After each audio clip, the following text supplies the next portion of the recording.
think that I just come in there and look for knockoffs, and that's not the case. You know, I'm actually a sharp, smart fighter. So, what happened? I'm here. Who won the fight with me? I really don't care who's in front of me.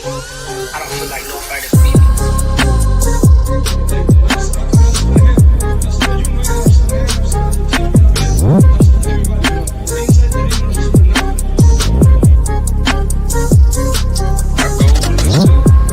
Demolish everybody, to be honest. Everybody that's in my way.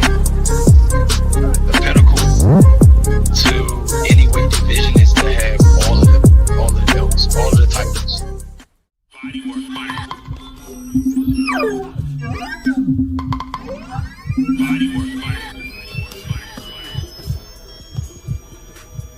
Welcome to Bodywork. Welcome back. It's Michael Rogers. Welcome to Bodywork Boxing. It feels so good to be back. How y'all doing out there? Salute to Cookie Monster. I appreciate you.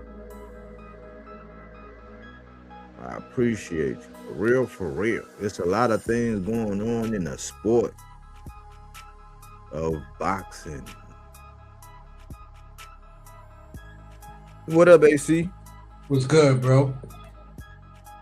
How you doing, man? I'm doing great today, man. Yesterday, I completely fucked up a cheesecake. And for a chef, that's like, all right, that's a rookie mistake to fuck up a cheesecake that bad. Like, if y'all would have seen it, y'all would have looked at that and been like, Chef AC, that shit don't look nothing like no cheesecake that I ever saw. Like, what part of cheesecake is that? You know? But I tried some different ingredients. I usually use an organic maple syrup to make this brown sugar maple orange cheesecake, but I used a generic maple syrup because that's what was available, and I took the risk, and that shit didn't come out. Today I just went in there, just did a standard one, still used the same flavor profile, but just did a standard one, and all the other fancy schmancy stuff was that was done on the side. Long story short, it came out well, and everybody in the restaurant was loving it. So You redeemed yourself. yeah, I had to redeem myself, man. It was like one of those performances. I just pulled the Pacheco. I just pulled the Pacheco, so I had to go back and get the rematch, and I had to put him out early. Like, yeah, second round. I ain't even playing with you, bro. I'm glad you still got that competitive nature in you. Yeah, bro. Yeah. But shout out to Cookie Monster. She said, mic check, 1 2 1 2. Sounding great as always. That's what's up. But yeah, that's good, man. A lot of moving pieces, man, and I was getting ready to take one of my hiatuses again, AC. I ain't even gonna lie to you, man. I was getting ready, do the stiff arm on the boxing again, man, for a week or two, and I said, nah, man, there's people out here that will be missing out on the semblance of something that's trying to be right in boxing, man, because sometimes there's a lot of foolishness going on, man. It's like I can always come up with positive things, but it's like, man, like boxing, man, it is taking a turn, and I'm trying to accentuate the positive is what they say. But it's rather challenging. I'm not gonna lie, man.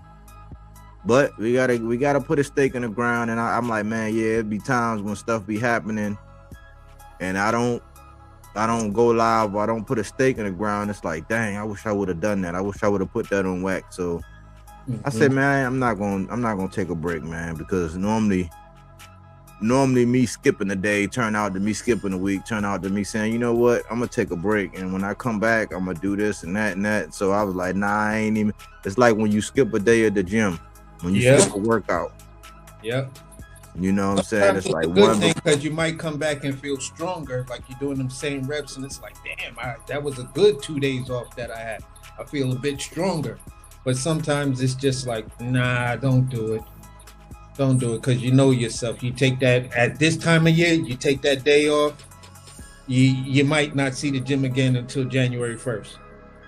And historically, I've had some of my best gym days on the days when I really didn't feel like working. I just had to pick up that dumbbell and do that squat and pick up that, you know what I'm saying, just start the reps, and then them be the best days because you know you convince yourself, you know. But that's what I'm doing here.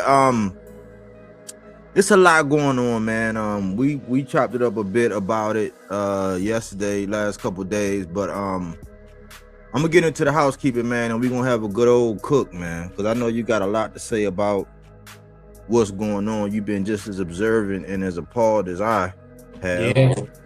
So I'm gonna get into the housekeeping then.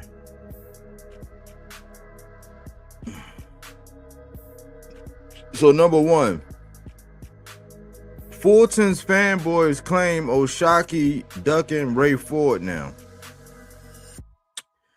You know, I'm gonna try not to take shots at people, man, but like, it is really apparent that it's a group of people up there in that little region, not too far from where I'm at, in Philly, New Jersey, up there in that little area, man, where it seems to me that they love dishing stuff out, but they can't take it, man. I'm like, we literally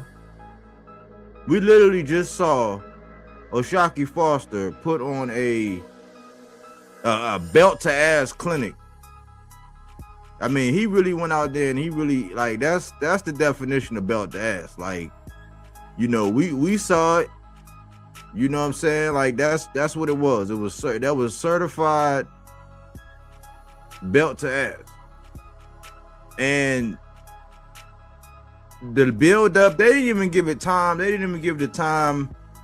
They didn't even let that boy. I bet you he's still reeling from that ass whooping. You know, he probably still sore from that ass whooping from getting poked on like a witch doctor and a voodoo doll, just getting poked everywhere. You know what I'm saying? By Oshaki Foster. He's probably still healing from, you know, the mental torture, getting touched everywhere, getting abused, you know, forced to like basically quit, forced to make a business decision. He's probably still recovering from that, and here they go already framing Oshaki Foster for a crime that he didn't commit. Because it's funny because like right after it, right, they tried to say that like it was so wild. I saw something from it and I said, you know what? I realized, man, I it's like I can't help but give some people some attention. But I told you that's like it used to be one of my favorites. I'm gonna keep it real. It used to be one of my favorite channels. I'm not gonna lie, it used to be. Not no more, man. But it's like it seems like as soon as you give somebody attention, right, they start acting cute and shit. That's not becoming of a man, you know, when you get to acting cute and shit. I don't want to be cute. I don't want to be pretty. You know what I'm saying? If you want to be acknowledged, okay, cool. But I was trying not to be the one to like, okay, why you always antagonize these guys? It's like, okay, well, that used to be one of the sources that I said, okay, they are close to the camp. They interview a lot of fighters. It was a black dude doing this thing. I'm trying to show love and support. It turned into something different here that I'm seeing it because right afterwards, right, they tried to say that because in you know, the WBC, they made that knee-jerk reaction when Fulton missed weight, and they had Oshaki in Fulton, since Fulton missed weight, they made that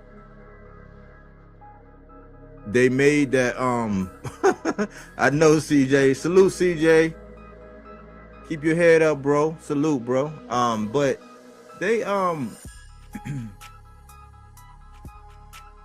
the WBC converted that fight over from just a title defense at 130 for Oshaki, defending his title against Fulton, into a lightweight WBC interim, which would put you in the driver's seat, the catbird seat, to get a fight with Shakur.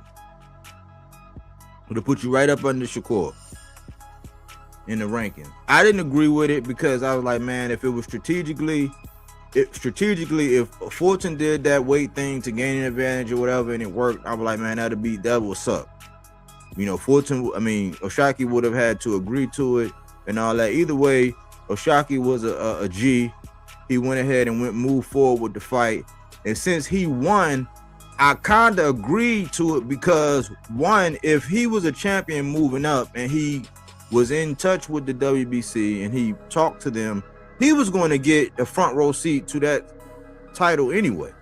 The only thing is, at that time, I didn't know that WBC had already ordered Sugar Nunez and Jadier Herrera that interim title for their fight in January. I didn't know that. But long story short, this is before Oshaki had a decision to make.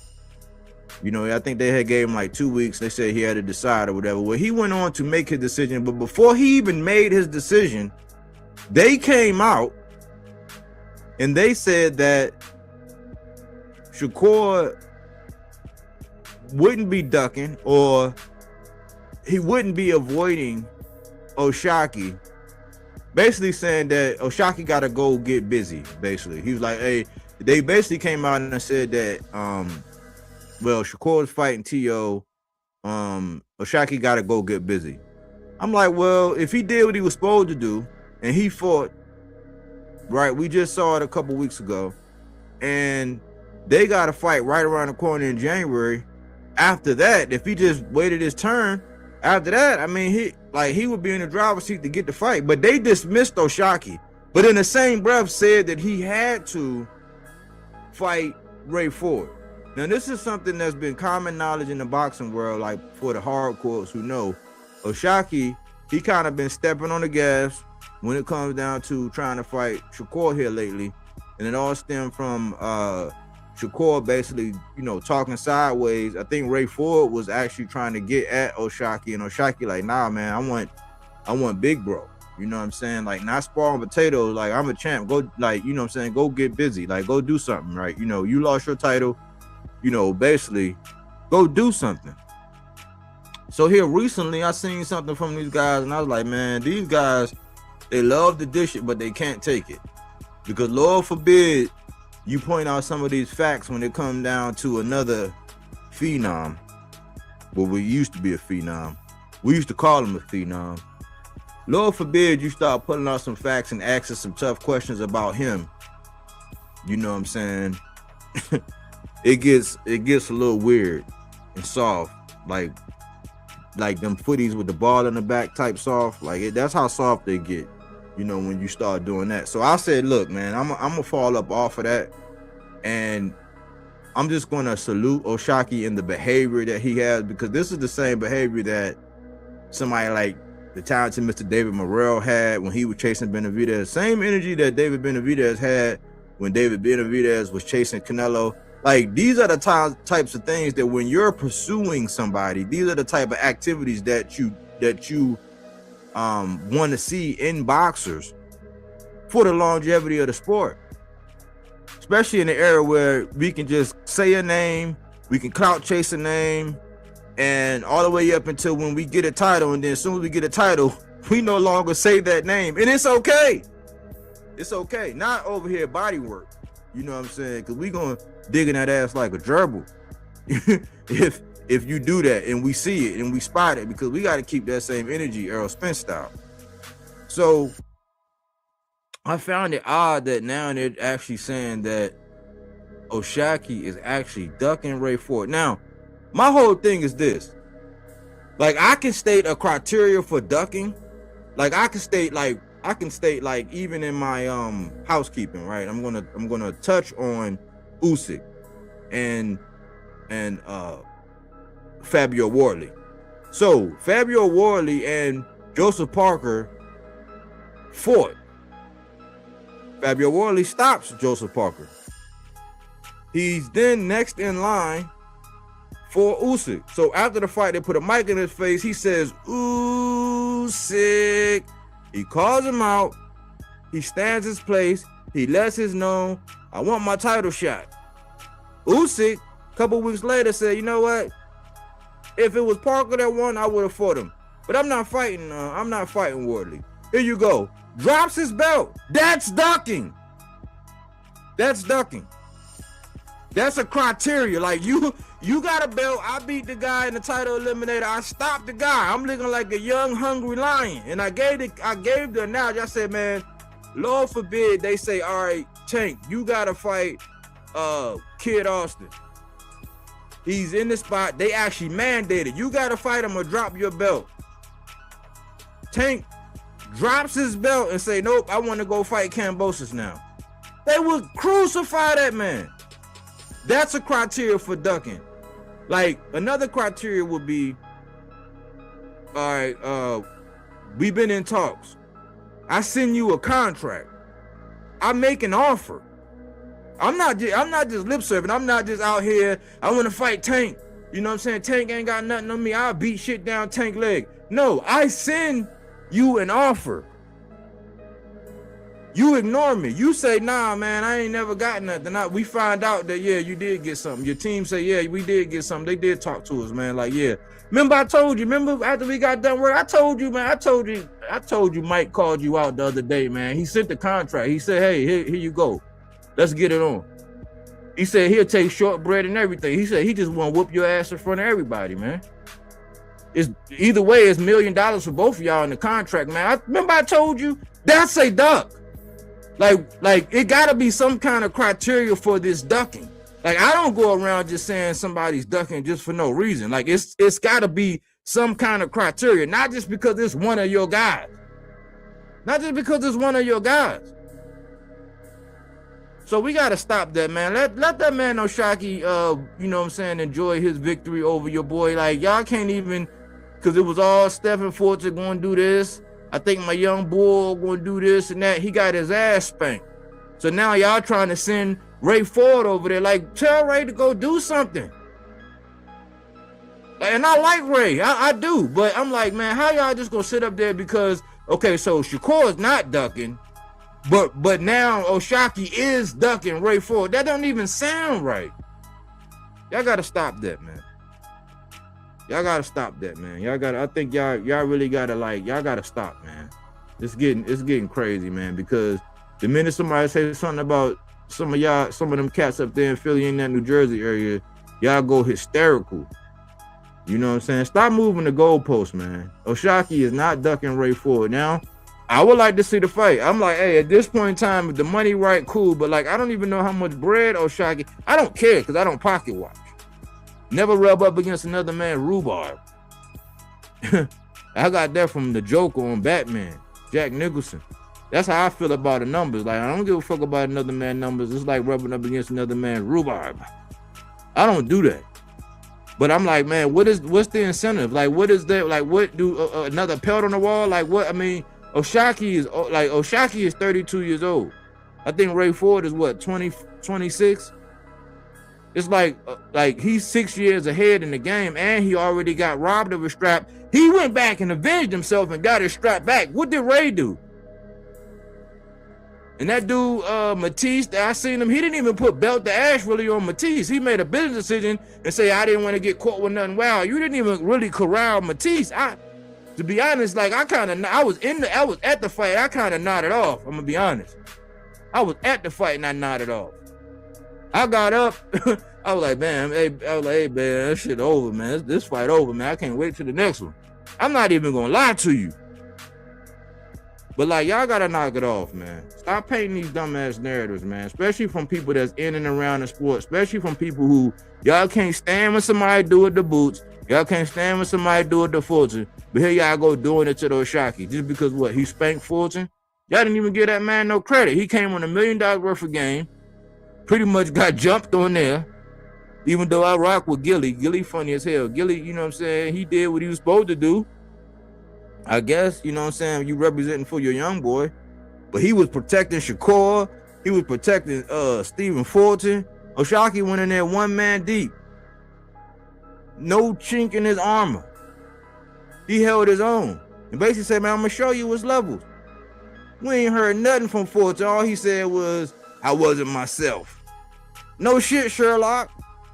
But y'all sound like y'all got some problems, man. Stop that stuff, man. Let Ray Ford, man. Let him get a fight, do something spectacular. And if Oshaki say, okay, cool. It's a fight that we would love. I'm not knocking the fight, but you can't sit up here and paint this man like he a duck. You know what I'm saying? Like right away. He just spanked your mans. We ain't even a month away. We ain't even a month off from the fight. We just had it, literally. 2 weeks ago. So knock it off.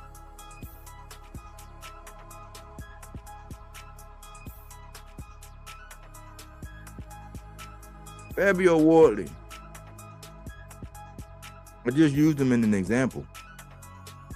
Fabio Wardley, he respects Usyk, but he still cites that he's cherry picking Wilder. He basically said, listen, man, I was about to go get on the flight.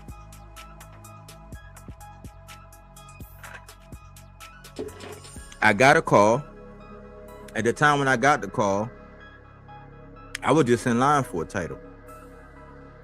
They called me, they told me what happened. They told me that Usyk decided, you know what I'm saying, to drop the belt. He said by the time I got off the call, I was a world champion. He said it hadn't sunk in yet. He said, I think it kind of got a set in, but it didn't sink in. He's like, nobody running, groveling at my feet, saying, hey, what's up, champ, and all that. He said it didn't kick in. He said, listen. He said, I respect Usyk because of what he's done. He beat Dubois twice. He beat AJ twice. You know what I'm saying? He beat Fury. You know, he pretty much done ran the gamut and put it down. And he said he think it's more of the expectations in that this pick of Wilder is just out of character for the standards that Usyk have shown the boxing world. And that's kind of like what I was saying, like, because I was just now coming around to give Usyk, because I was saying that the heavyweight division, it ain't been shit for years. Like, it ain't been shit. It's been one person dominating whatever in a subclass. It wasn't the time like when we had Holyfield and Tyson and Lennox Lewis and like all of them. Like, it was nowhere near that. It took a while to actually get back, and I'm like, now there's some semblance of competition. Now you can almost say, depending on the matchup, any given night almost, depending on who in there. It's a little bit of that. There are some marquee guys. There is some talent at the heavyweight division. But I was saying that for years it wasn't shit. Years it hasn't been shit. And they say as the heavyweight goes, so does boxing. But the precedence that Usyk has set for everybody for wanting to be the top-notch guy, for fighting all of the top-notch guys, like to drop his belt for a young, hungry lion, and then say that Wardley acknowledged that he says that had Parker won, he would have fought Parker. But since Fabio won, he ain't gonna fight him. He just dropped the belt. Now that's a classification for, like, Wardley has every right to be able to say, listen, man, you outright ducked me now. He can say that. It would sound silly like that we're saying this about Usyk, right? Because of what he's done, becoming undisputed and all that. It would sound silly, but like, the rules are the rules. And nobody's gonna get up and be like, you know what I'm saying, stand in the top of Mount Kilimanjaro and be like, oh man, Usyk, you duck. It's like, no. But the maneuver in itself, the fact that you was the champ, you would have fought the other guy had he won, but you're not going to fight Wardley when he won. And Wardley is looking like he got dynamite in his glove as well. And then you pick a guy who lost 4 out of his last fights, haven't looked the same, punch resistance is damn near gone. To me, he looked burnt out. Like, when I saw him in the picture, it's like what we call in DC, he looked burnt out. Like, he looked like he just been sitting around smoking, like, down to the roaches. You know what I'm saying? He just looked burnt out. I'm like, man, that's not cool. And then, you know, Wilder's OnlyFans, they're gonna lead him to the slaughter. They don't care because they get to do videos. They get to say, hey, what's up, champ? And they get to monetize and get super chats. Now, I'm like, I care more about the fighters than they do, because I don't want to see Wilder. Like, I wasn't always the biggest Wilder fan, but I don't want them to go out the way Usyk is going to send them out of here. Like, Unless he carry him and try to do some noble thing and try to, I don't know. I don't got him doing that, you know what I'm saying? I'm thinking he want to get a statue too. So I don't agree with it. But Fabio Wardley called it what it is. So now that's another thing where I got to come back and say, okay, this is what I said. I said I called it a strategic duck. Meaning that, okay, he want to close out, you know, this era of all of the major players that was in there because he got AJ, you know what I'm saying? He got Fury. He got Dubois. And so now I guess he want to, you know, he want to get Wilder on there for some reason, since he was one of them guys. Like, he was that guy at one point in time. He was running the heavyweight division at one point in time. So I guess he want to check that off, even though I think Wilder is like a shell of what he was. I'm like, where was this energy when Wilder was like, when he was that guy? You know what I'm saying? There were people doing videos about how Usyk strategically maneuvered when Wilder was that guy. I wasn't the biggest Wilder fan, so I didn't really do a video on it. But there were people out here basically saying that he strategically ducked Wilder at some point in time as well. You know what I'm saying? They out here. You can go look up their videos. I wouldn't suggest, I'm not going to put out no names because these cats be lying too. But there were people that put time, effort, and energy into making content saying that Usyk had once strategically ducked Wilder, and now they kind of look like he see that Wilder is right for the picking. Don't blame me. Don't shoot the messenger. I said it a couple weeks ago when I did my little piece on it, when I found out what happened, only for Wardley to come by and put a stamp on what I said. So I qualified my sources, just like when you write a paper and you got to cite your sources. Well, Fabio Wardley will be my source. And I was going to read the article, but you can look it up.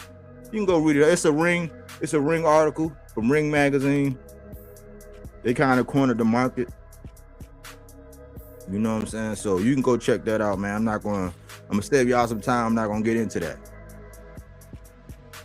Number 3. Gary Antoine Russell, the latest victim of the D Hive, man. And it's kind of wild because I said I wasn't going to do no more videos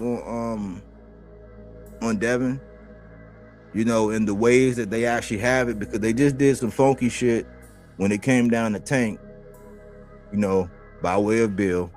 Called out Tank for a fight, you know, was trying to shit on Tank for not buying Coach Calvin and Coach Kenny some cars, and gloating about how Devin bought him some cars, and like just some childhood, I ain't never had nothing nigga type shit, you know what I'm saying? Like just some nigga shit, you know what I'm saying? For real. I mean, if I'm gonna be freaking honest, just some nigga shit.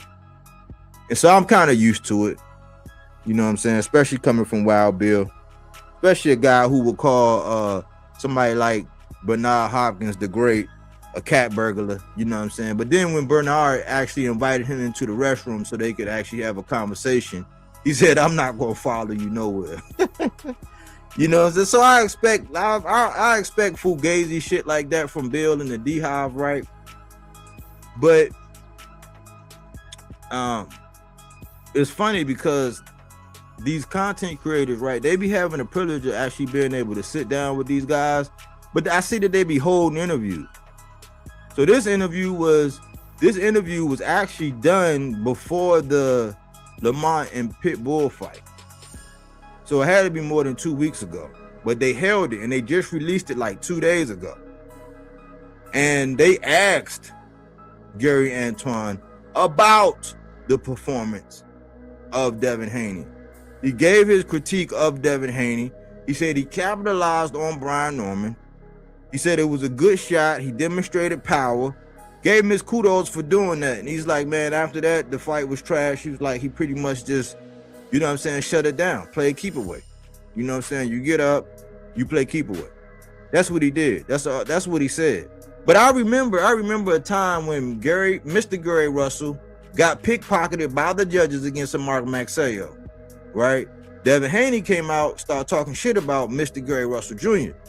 Gary Antoine, the bigger younger brother, shall I say, if we're going to be correct, came out and said, I see you got a lot to say about my brother. Well, check this out, because this is when Devin was at 35. This is when he bluffed us that he was going to fight Mr. Gary Russell Jr., and he smeared Gary Russell Jr. all over the internet, only to fight Gamboa. Already had a signed deal with Gamboa, and this is right after Gamboa got stopped and got his Achilles popped by Tank. Right after that. He never dropped them clinch fest, all of that. This is history. So Gary Antoine said, listen, man, okay, since you got so much to say, when you get to 140, holler at me. He never did. He never hollered at him. It's just like he never hollered at Richardson Hitchens. People be knocking Richardson Hitchens for going at Devin. Richardson Hitchens was calling out Devin, the whole Gary Antoine, they had been calling them out, but Devin never looked that way. Conveniently, somebody, a pure boxer and a butcher and Gary Antoine, a buzzsaw and Gary Antoine, never looked that way.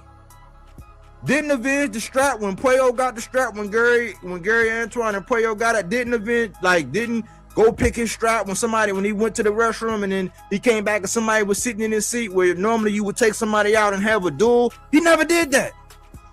He never fought that in the mandatory that he inherited, Sandor Martin. Nope. Puyo wound up going ahead and handling that too. Never did that. Why? They knew they wouldn't even pay for that fight when it went to purse bid. Never handled that. But he went in there, played in the sandbox with Ryan when he should have fought T.O. or Sabril or Rolly. He didn't do that at that time. He went and played in the sandbox by Ryan. We know what happened when he went in and played back in the sandbox with Ryan. And then he straight up moved on. He went to a catchweight with Jose Ramirez, and then he got the fuck up out of there and went to a Brian Norman at 147, which I applauded.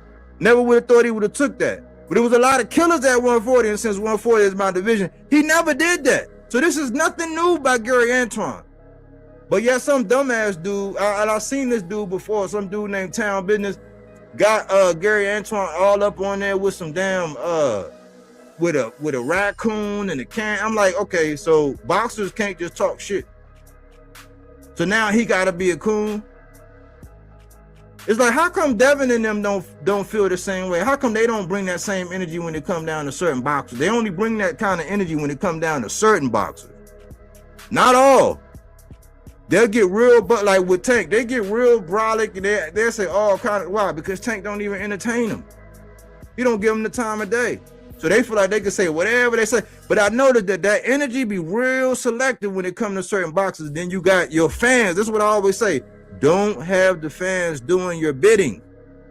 Like, it is not cool to have fans sitting up here calling other black fighters coons, but then want to pull what we're going to talk about tonight, D-Race card. It don't make no sense. We are our own worst enemies at times. I understand having a back and forth. I understand us talking shit as fans. I understand you drawing a line in the sand and you saying, you know what, I'm team whatever. And okay, and you saying, you know what, and I'm going to be team this. I understand that.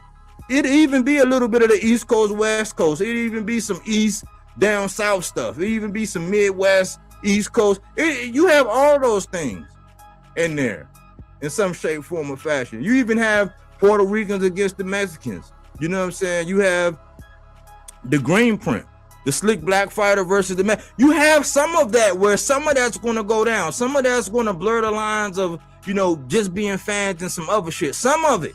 It'll be a little gray area somewhere. But what we can't have is just dumbass fans out here calling people coons just because a fighter is asked a question about another fighter and he gives his opinion without being disrespectful, without calling nobody out their name. But then as fans, we take it upon ourselves to call somebody a coon. That's that shit I don't like. And I ain't even from Chicago. So, I mean, he's the latest, man. They back on their dumbass behavior. And I'm just like, I'm done with it, man. Ain't we tired of this in boxing, man? I don't know what's worse, man. Us being hypocrites or all of these culture vultures that just get to hop in like the Ariel Hawaii's, these Versace's, these Carpenters, all these dumbass people that get to sit across from all of our boxers and incite this shit, or us. And the shit that we bring upon ourselves and our community in the way that we talk boxing. Because we can't be creative. Because we can only resort to certain dumbass, low-level thinking type teams. I don't know what bothers me more. But that is Z housekeeping. You know what I'm saying? That's all I really had on it, man. AC, what you got? Man, I didn't even know that they was trying to bring that up. But the crazy thing is, we actually said it the night of the fight or the next day when we did that live talking about Oshaki's performance. We actually, and it was said in jest that, yeah, watch them bring up Ray Ford. Mm-hmm. And it's just like, man. I mean, if you just didn't pull some, you know, crystal ball type shit that, you know, it's like people, boxing fans, you shouldn't be this obvious, but it is what it is. As far as Fabio Wardley and Usyk, plain as day, I'm keeping the same energy, bro, because you dropped your belt not to fight that guy, but you were still willing to fight Parker if Parker would have won, because Parker is the less threat. Like, once you start to, you know, go downhill on Parker, it's pretty much a done deal. He gonna give up. He gonna start to collapse.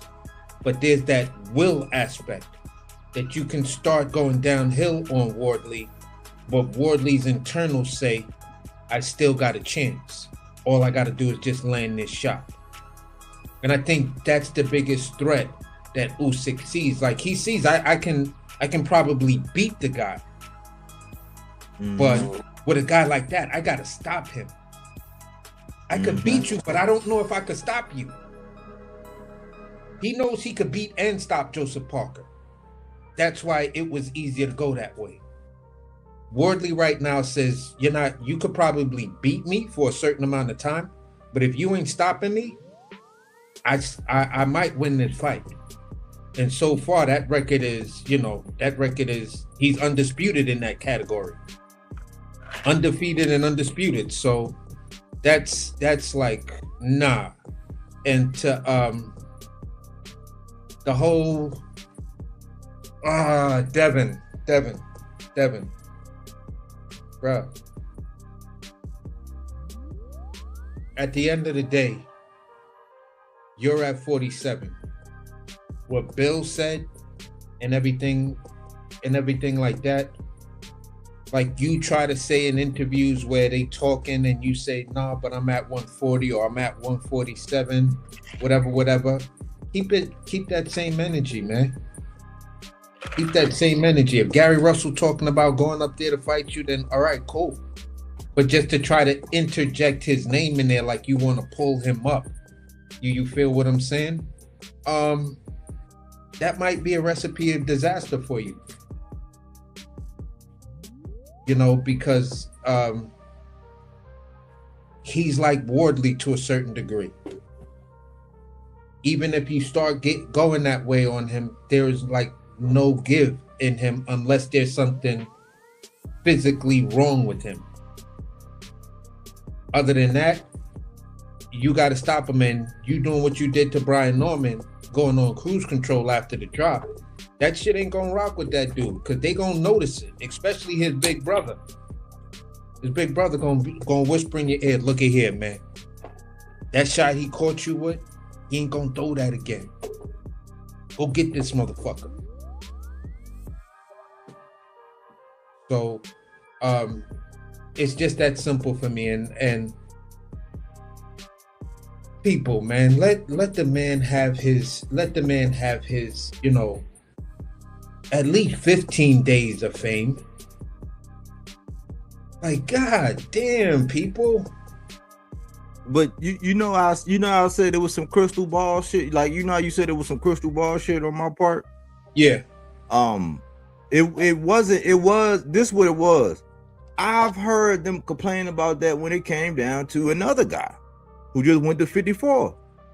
Like, when he beat Stan Giannis and he was chilling and they started asking, they like, man, geez, man, he can't even enjoy his victory. He just unified and all this. But this is how they are. This is why I say, man, they be dishing it, but they can't take it. So I'm like, here y'all go. So I told you, I worked HVAC. I'm used to seeing patterns and, you know, and things that happen. So I cannot, and plus I got a photographic memory. I cannot like not see and hear when they actually said and happened. That's why it's hard to get shit by me, because I'm like, hold on, man. Sometimes it might take me a second, depending on how far back it was.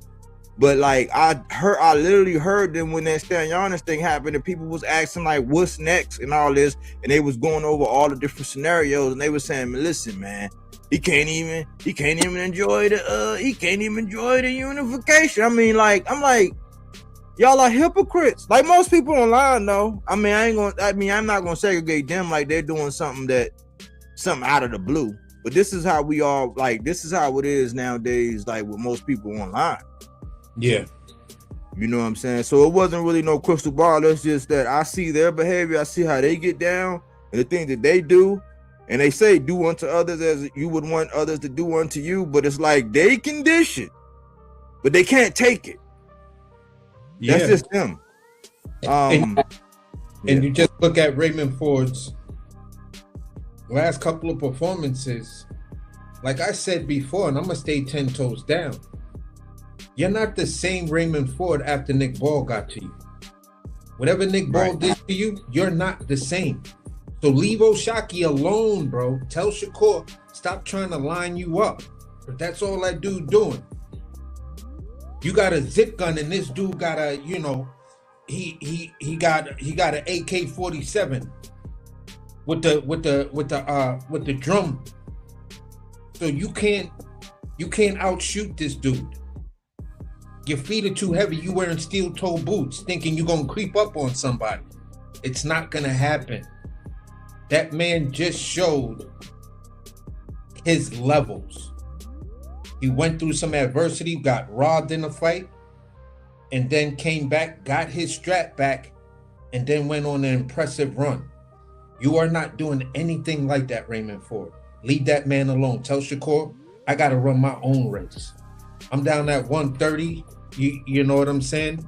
There's some people down at 130 I need to see before I even think about going that way. So I don't even, that's the last I'm gonna speak on that, because that's just fucking ridiculous. You know, that's just ridiculous. Well, but I guess I could say this because it's gonna bleed over into the meat and potatoes. But like, you might have heard it, but the way I heard Shakur, and they're just following suit. It's like people from there, and I try not to do that being from this area. That's why, like, when it came down to who was it? It was Truck and Jahai. I'm team Baltimore all day, but I was like, as far as the matchup, give me Jahai. And then I cited why. I'm not saying that, I wasn't saying that Truck couldn't do it, but I was saying, oh man, he probably having a fat camp. He was just up at this weight. Now he's down at this weight. I don't know, like, you know, he hasn't been that active. Jahai's been active. Like, I've seen him. He's been, so I gave my reasons, even though I'm team Baltimore. But I try not to be one of them guys where just because I'm from a certain region that I play that regional bullshit. It's like, no, I want all my people in the DMV to thrive. But if somebody on some bullshit, like when Lamont start acting like, you know what I'm saying, he just beat shit down King Kong leg, I was like, hold on, Lamont, man, I don't even recognize you. When Keyshawn started acting all like wild, even though that's not DMV really, that's still Virginia, but I was like, when he started acting all wild, like, hold on, Key, I don't really recognize this, like, hold on. So I had to like ease up off that train. You know what I'm saying? But I don't do that regional shit.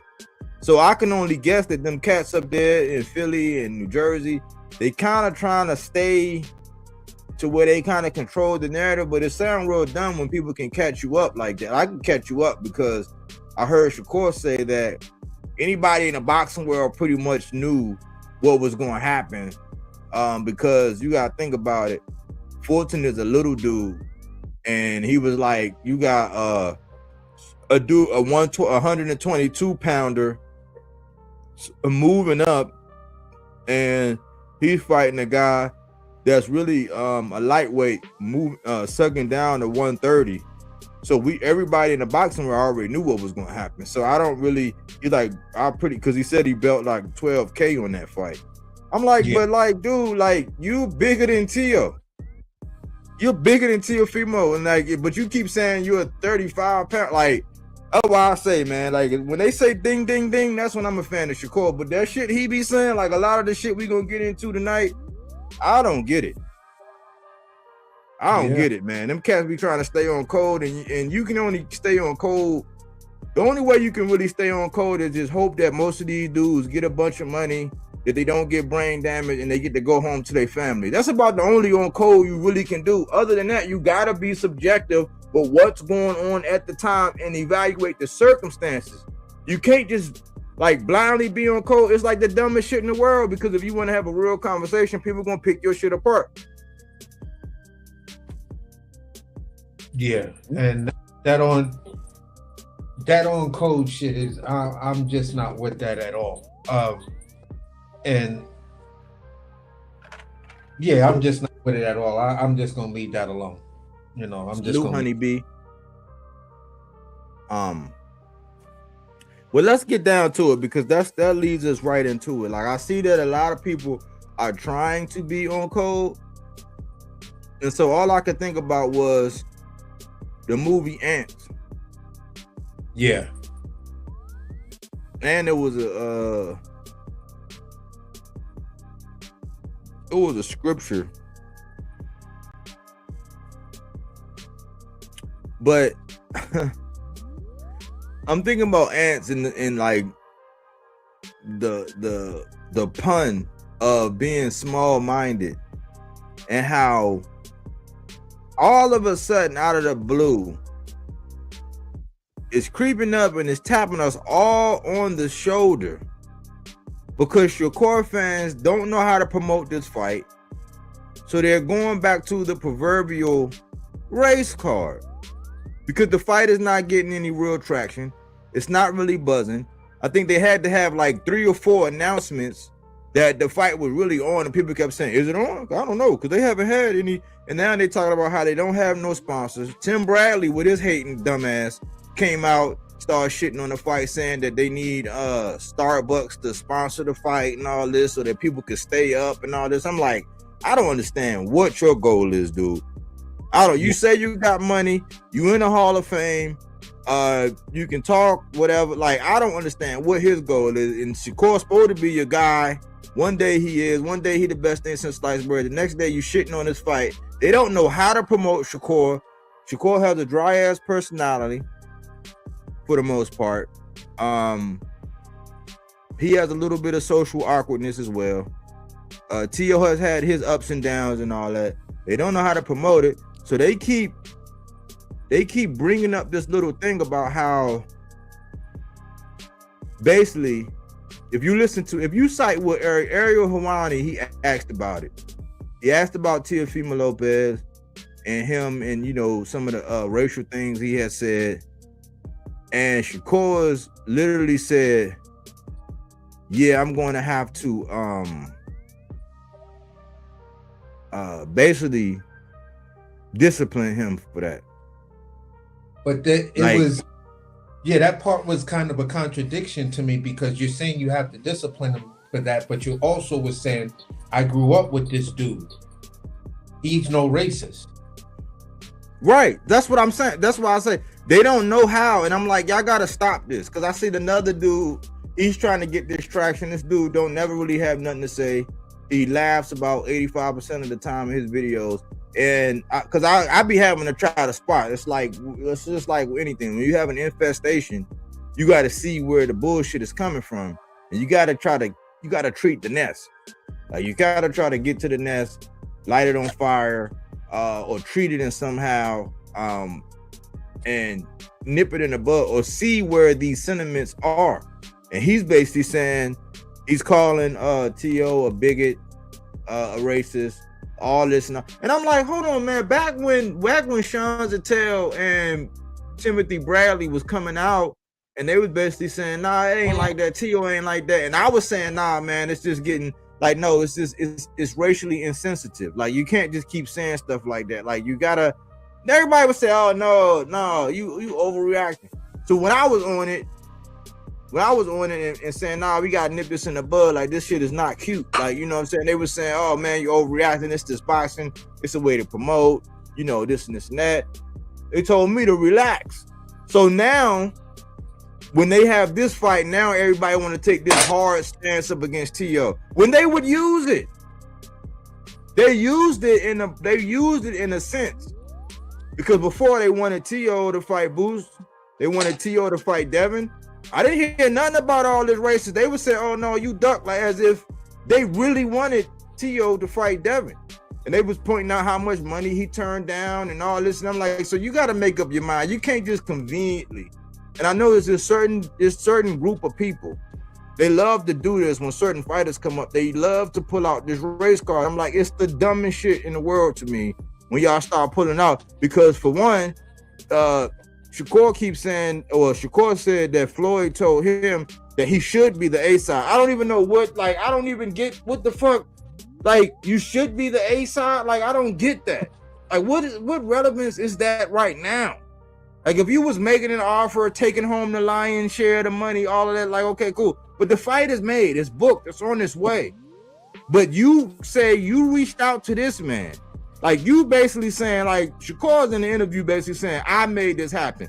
I made the call. I told T.O., hey, man, let's do this. I want to fight you. I'm going to beat you. He said, I want to beat you. We made it happen. So you called up. Man, that's another thing I have. This aggressive tone, like the way he said he chased Zepeda for 3 years. And now he called up T.O. I'm like, man, I wish this energy. I wish you would have had this energy for a special someone that I know. But I've never seen that energy. But you call T.O. up and say, hey, I want this. You want this. Let's do this. I'm going to move up to you. Y'all hash it out. No harm, no foul. It was pretty much a done deal. It wasn't a whole bunch of back and forth, but y'all made it happen. So you're giving this guy a payday. You're making him your dance partner, but you got to discipline him for the things that he said. Make up your mind. Yeah, that's crazy. Now, the other crazy part was, again, when he said something, then he has to backtrack what he just said, because he's trying to make it seem as though, yeah, I did this, like Bud did this, like Bernard Hopkins and what's the name did this. When you said, yeah, when I found out from my peoples, that means Jay Prince. When I found out from my people the deal was almost done, then I reached out to him. So it's like, okay, but if we say that, oh, you just hating. How am I hating when it's just what he said? Yeah, but he put that fight together. Well, Shakur didn't put that fight together like that because he still had to have the proper representation and it had to go through the big wigs first, according to him. So where is all of this? You know, I'm standing on, I'm the one making the big fights. I'm the one picking up the jack and making these big fights. And it's like, come on, man. We know that, you know, you can try to say that, but you'll always tell on yourself, my friend. So that's the part that I found a little funny. Like, you know, like I was on the train today and I asked this dude, you know, I didn't know if he spoke English or not. He just looked like a white guy to me. And I asked him a question and he said, without a weird accent, I'm sorry, I don't speak English. I said, but you speak in English now. And he said, yeah, but that's different. And I said, now you're going to explain to me in English that you don't speak? I said, forget it, homeboy. I just wanted to ask you a simple question. It's not that serious. And I just laughed at him, looked at him, and then walked away, because that's what that feels like to me. I'm asking you a question or you trying to say something, and then you tell me you don't speak English while saying it in perfect English. Like, how long have you practiced that?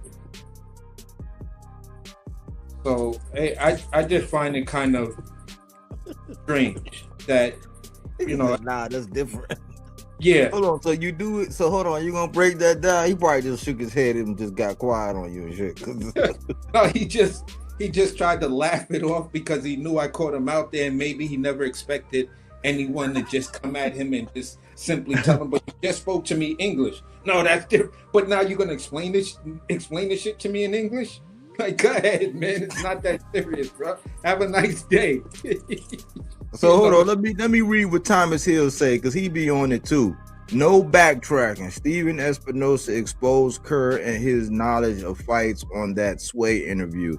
Ninjas just hate on take Al Heyman and the PBC so much they thought Kerr exposed him as a liar. I know. That's why I say, man, it'd be weird. That's why I say, man, I didn't want to do this. I'm not doing this to shit on Shakur. I'm doing this to tell the world, the boxing world, like, we're not gonna promote this with no racial stuff. We're not like, okay, you can out there. Y'all can do that dumb shit if you want, but you're gonna look and sound real dumb. What I'm doing this to highlight some inconsistencies. So I'm done. I'm happy for Shakur for actually selecting this fight. I think there is a better way to promote this fight. I'll get around to that because I'm a solution-oriented individual. It's just I cannot help. I told y'all, I peep out patterns, behaviors, consistencies, inconsistencies, like things that people do on a regular basis, and I can't help but notice. It's got me in trouble for noticing too much. Sometimes I gotta be like, nah, I ain't even gonna say nothing about that. I ain't in the workplace, relationships, all of that. So it's like sometimes you just gotta shut the fuck up and just be like, okay, cool. Yeah, this shit, I noticed that when Shakur be talking and he be saying certain things, I noticed 1,000 inconsistencies. And it drives me nuts. One, because I got my fan hat on, my tank hat. I got my tank hat on. I'm like, hold on, as a tank fan, I don't get this shit. Then I got my, okay, I create content. Then I got my, hold on, I gotta make us look good. I gotta make sense of this. I gotta see where we going. So I'll be wearing different hats.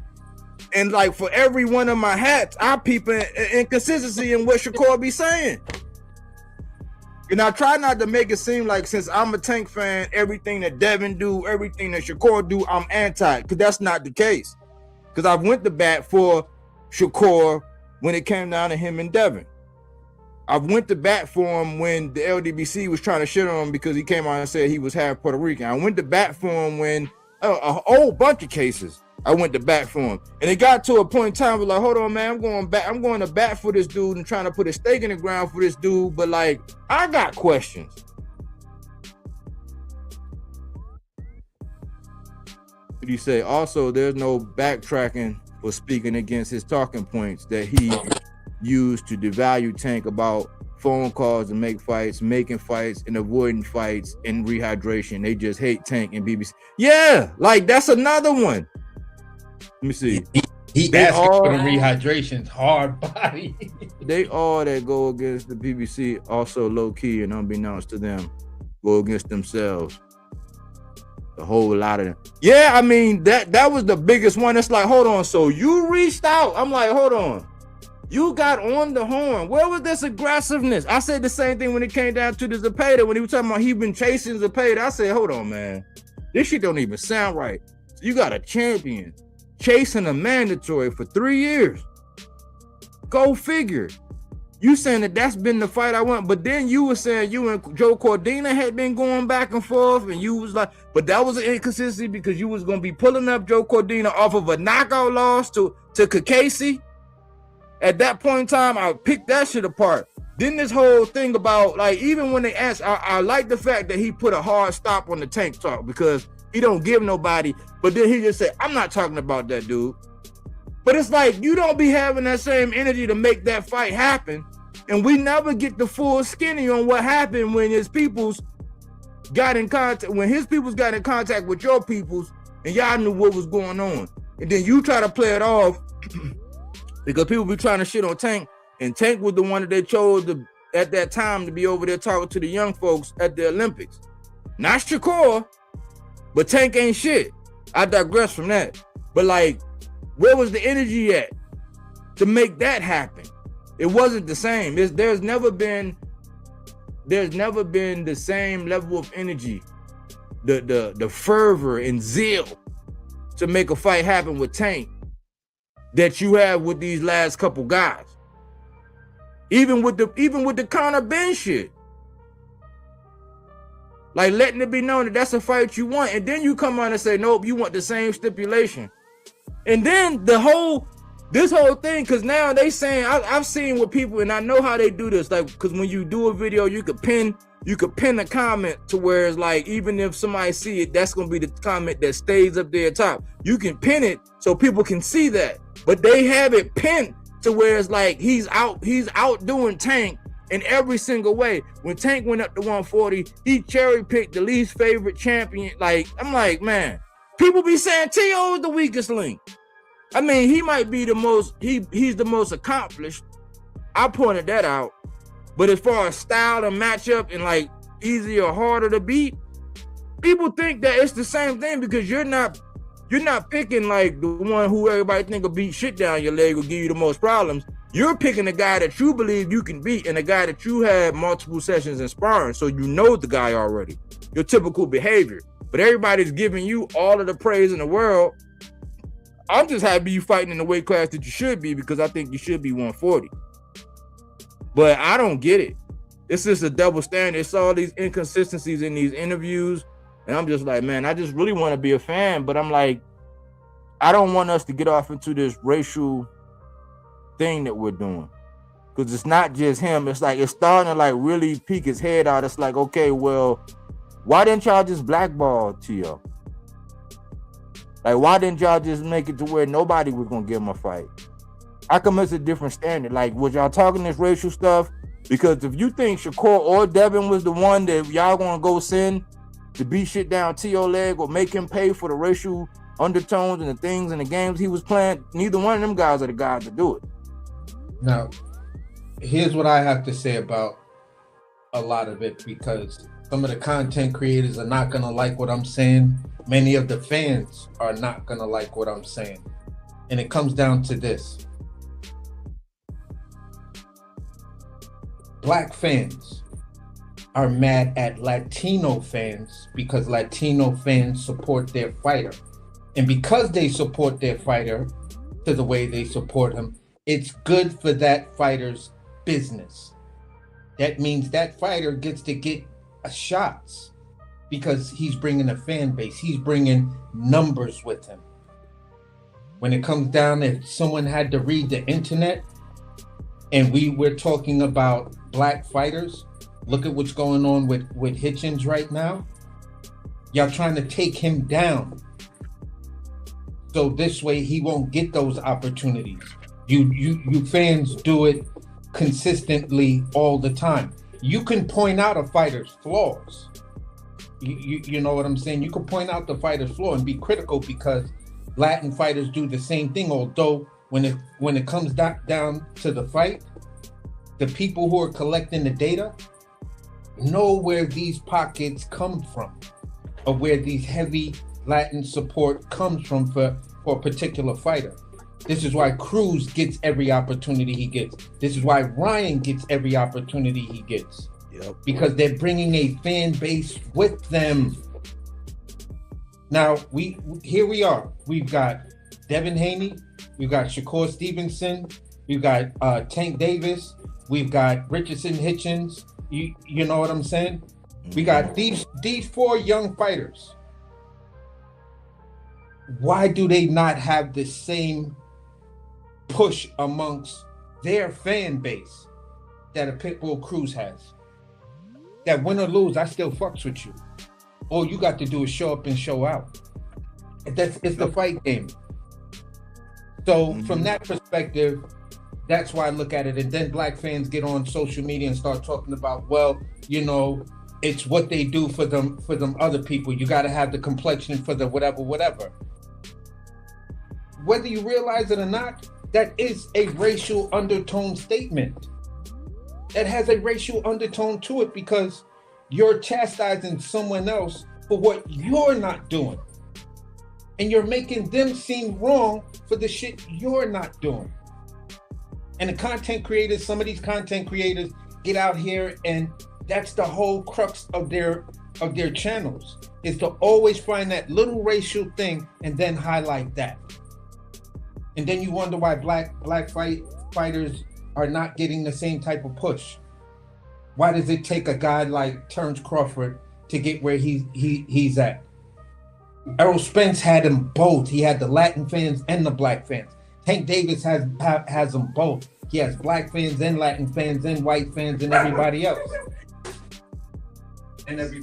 So at the end of the day, that's what happens. You can't complain about the thing that you're not supporting and then say that thing is racist.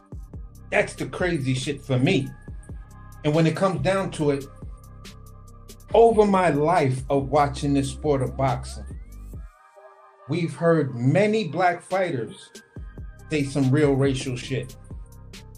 Bernard Hopkins is one of the biggest classic examples. I ain't gonna let no white boy on the planet beat me, and then what you do? You go out there and you get beat by a white boy. Mm-hmm. So at the end of the day, I mean, was there any outcry back then of, yeah, we need to go out there and find somebody to take care of Bernard Hopkins? Sometimes Devin said it too. Yeah, Devin said it too. And then everybody came, and I'm like, but see, but I told y'all earlier, I said it earlier in the conversation, you had a dude that had Gary Antoine Russell up there. And I heard this dude before. I just hadn't seen him it seemed like a couple years now, but I seen this dude. I swear he from the West Coast, but he had Gary Antoine up there and he had a raccoon up there. But see, you got people that'll put black fighters in drag. You got people that'll have them up there with the coon stuff and all that. It's like, but then y'all want to say something about racism, but then y'all don't say nothing about some fighters who are always using colorism. Oh, you acting light skinned and you this and this and that and all that. Like sometimes it don't get that serious, but then you got colorism, you got racism, and it's like when it's a guy that you rock with, you let him get away with that shit, or you let him promote or propagate this shit. Yeah. But then y'all want to weaponize it. Like, why did y'all give T.O. why'd you give him a call to fight if that's gonna be y'all way? Because y'all don't know how to promote him. It's hard to promote the dude. It's hard to promote Shakur. It's hard. He has a personality. You know when he's in competition, like when he's playing spades or ping pong and all that, he has a competitive nature in the spirit, but y'all are not creative in promoting it. Any fighter that I get home, I don't even be interviewing these guys. I could promote them.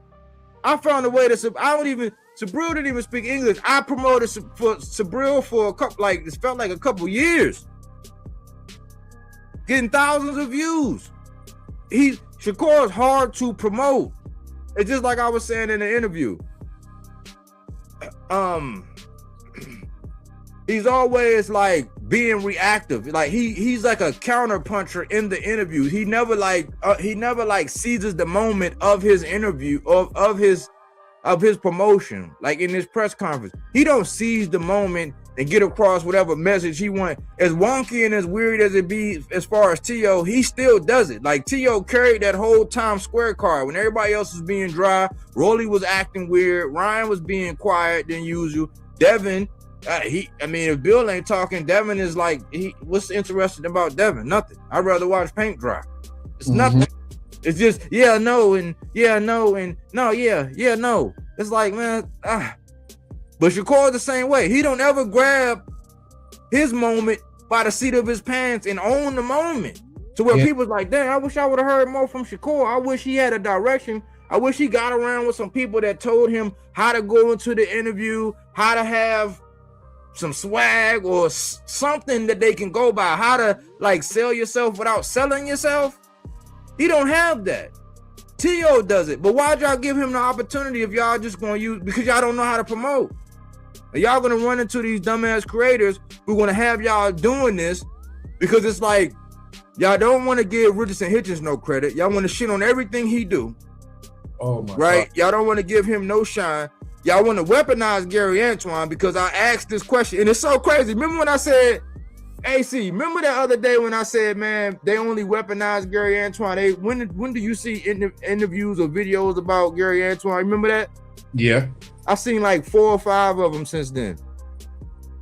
Of people doing stuff and putting out pieces on. I like, but y'all weaponize Gary Antoine. Y'all only use him. You only bring him on so that he can kind of be like the enforcer to whatever y'all want or speak to the thing so y'all could basically sick him on people.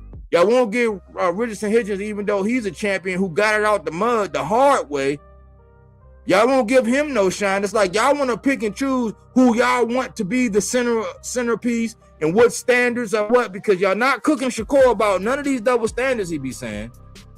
Y'all just now want to, y'all looking now to whack Tio. And I learned this a while ago. Like when you are a parent, right, and your child do something wrong, you gotta talk to them or do the discipline right when they do something wrong.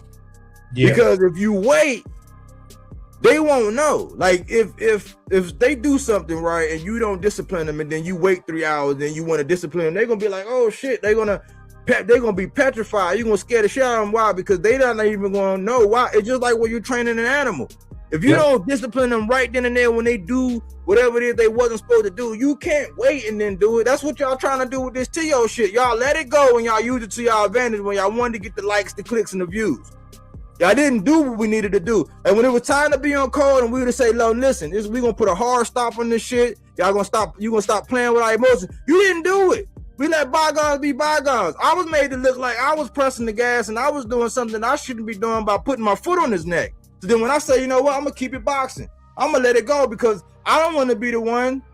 Because I'll be the one, like when he about to have a ride or he about to have a stab, I'll be the one jump out in front and do the shit and then look around and everybody get cold feet. And then I'm the one that they're gonna tie up to the horses and string along, you know what I'm saying, and rip me apart. Don't have me out here. So when I say, you know what, it's just boxing, it's going the way of wrestling. Well, that's how we promote. We're promoting like it's wrestling, to where anything goes. You can say whatever. It's all in promotion. Any publicity is good publicity, like 48 Laws of Power, which I don't subscribe to. But it's the Jerry Jones rule. He don't give a fuck about what's going on with Dallas as long as people talking about him. Now, here's the funny part for me. When you look at these scenarios overall, and you look at, the situation where everybody's like, yeah, now Tio needs to pay for that racial stuff he said, right? Mm-hmm. At the end of the day, Ryan Garcia pops dirty, and then after popping dirty, he goes on the racial bullshit as revenge because people were talking about him. In the rematch, I am not hearing people talking about, yeah, Dev, get your rematch, fuck that dude up, he popped dirty, he's a racist, yada yada yada. You're not hearing that. But I'm gonna say this, and the reason why I'm bringing it up is, if Ryan should win against Barrios, let's see if that talking point comes up once that fight is made. I want to see if they keep the same energy, because at the end of the day, I do remember after the racial stuff, after you popping dirty, it was you, Ryan Garcia, Keyshawn Davis, and Shakur Stevenson on a live talking. Like, yeah, I don't believe in that cheating shit. Fuck Devin Haney. I don't believe in that cheating shit. And y'all just let him get a pass on the racial stuff that he basically said last week of when y'all dudes talked to him. And none of y'all niggas said, yo, bro, hold on. I'm happy you pulled up, but you gotta explain yourself with some of that racial shit you was talking about. You got some explaining to do. Yep, nobody said it. What's up, Smoke? What's good? What's going on, bro? I don't like the New Age Outlaws. I don't like them. I don't like the outsiders. They not DX. They not Triple H and Shawn. I don't like them. I don't like what they doing. It's not cool. It's not cute for boxing.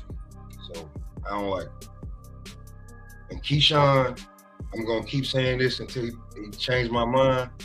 You are the Tim Drake of Robbins. You evolve into nothing. You just become an old sidekick pimp. That's what you are. So put your pension papers in to be a sidekick pimp. That's what you are. You an assistant pimp. You the dark skinned dude. I don't mean be racial, but you the dark skinned dude to the light skinned dude. And how high? You an assistant pimp. You carry the powder for powder. That's what you are. Don't And you nobody know say that near nutter. What do you say? Don't nobody say that near nutter like you say that near That's nutter. exactly who he is. That's over there standing behind T.O. like Shakur needs you to hold his. No, you need somebody to hold your hand, because the last time you had an event and your mama was like, I think you got enough people around you that you won't get in trouble. What you do? Destroy the entire event. You give Abdullah Mason your entire everything. So I don't like the new age outlaws. I don't like it. But look, this the other thing though. He came out here recently and said that when he went through his thing, he came out and was like, out of everybody, T.O. was the only one that reached out and had my back. He's my friend. So now, but yeah, Shakur still gotta be the one to come up. It's like, make this make sense, y'all. Make this so and Shakur gotta be the one to go discipline them. So what y'all did? So he came out, he your friend, because when you had your mental health thing, you know what I'm saying? It don't like we gotta make this make sense, man. It's hard because both of you guys are basically saying he's a good dude. Yeah, that's what they're saying. That's what they're saying. Word. I just don't. I'm gonna be real with you. I don't care what neither one of them saying. I don't like the tag team shit. It's corny to me. You gonna fight? Nobody will fight us, right? But we won't fight each other. But you tried to get the lineal belt off fighting Zepeda. He wasn't number 2. What's good, Boom? He wasn't number 2. Number 2 was the guy standing in the room with you. You ain't say nothing about even attempting to fight him. Maybe he'd have been a little more disciplined. But no, y'all tag team, you know what I'm saying? Here's a fun fact. Every great tag team ended up fighting each other. So trying to fight the inevitable. Dummies. They like I was trying to say before, man. Both of them dudes gave that man a pass. Both of them dudes said he's a good dude. You know, so I'm a little confused in the fact that you two guys who were standing in the same room with the good dude is now saying he needs some payback. But the other guy who cheated, a black fighter, and then said some racial stuff, days before that, wasn't even 10 days, wasn't even double-digit days, y'all got on there and y'all talking to him like everything cool. So I'm just a little perplexed at that. The second thing I'm perplexed at is, hey, Shakur, what happened to the villain role? Because if they gonna put that villain role on T.O., your whole shtick is just done. Like, this is gonna be a fucked up promotion for you because you have no legs to stand on. They trying to figure this shit out in real time, like training on the job type shit. Because you were supposed to be the villain. You were supposed to be the guy that's playing the villain role. Like, yeah, I want to be the most hated. But yet now they want to make you the hero, and this guy's the most hated now. So how does that help your brand? How does this type of hiccup help your brand? Help your branding, so to speak? He ain't got no damn brand. He's hard to promote. He's very hard to promote because it's like, how do you sell him? You only way you sell him is by having other people come out and say things, and then people have to address the interview with him saying that, and then somehow you're talking about him. But like, based on what he say and what he do, what is there to promote? He's dry. Like, brilliant boxer, you know what I'm saying? But like, it's dry, and it don't make no sense. Like, even with him saying, like, he basically said that he didn't want to fight O'Shaquie. Right. Yeah. Basically, he don't want to fight O'Shaquie. O'Shaquie got to go fight Wade Ford. Yeah, because he don't like the way O'Shaquie was talking. Exactly. That's the reason why. Exactly. See, AC. I don't like because dad. Yeah, like, yeah, because what, for him to blatantly lie, like he don't got no integrity. I said integrity. Hold on. hold on. He didn't say that. Integrity. Yes, he did. Pop, look at the interview. Yes, that man did. That Ariel Hawani video. I was like, okay, I could give you some points because you in this one you are showing whatever. But Ariel is feeding you all them lobs and softballs. So you were supposed to hit that shit out the park. But some of the shit you were saying in them lobs and softballs was like, wow, I can't believe this dude just said that. Well, hold on. He not gonna fight O'Shaquie because he don't like what was it the truth? What the truth? Was it the truth when O'Shaquie was saying he know what I've done to him in sparring? Is that the truth? Because in sparring, you got no problem bringing up about sparring somebody and being I ain't heard you say nothing about what happened with you and Shop and sparring. Not a damn word. He flip-flop with that because now I don't like speaking on sparring. And then one day, yeah, he know what I did in sparring. It's like, I remember putting my feet in Charlie Murphy couch. Now, I ain't never put my feet in Charlie Murphy couch. Like, cocaine is a hell of a drug. I mean, Rick James on that one, bro. It's real.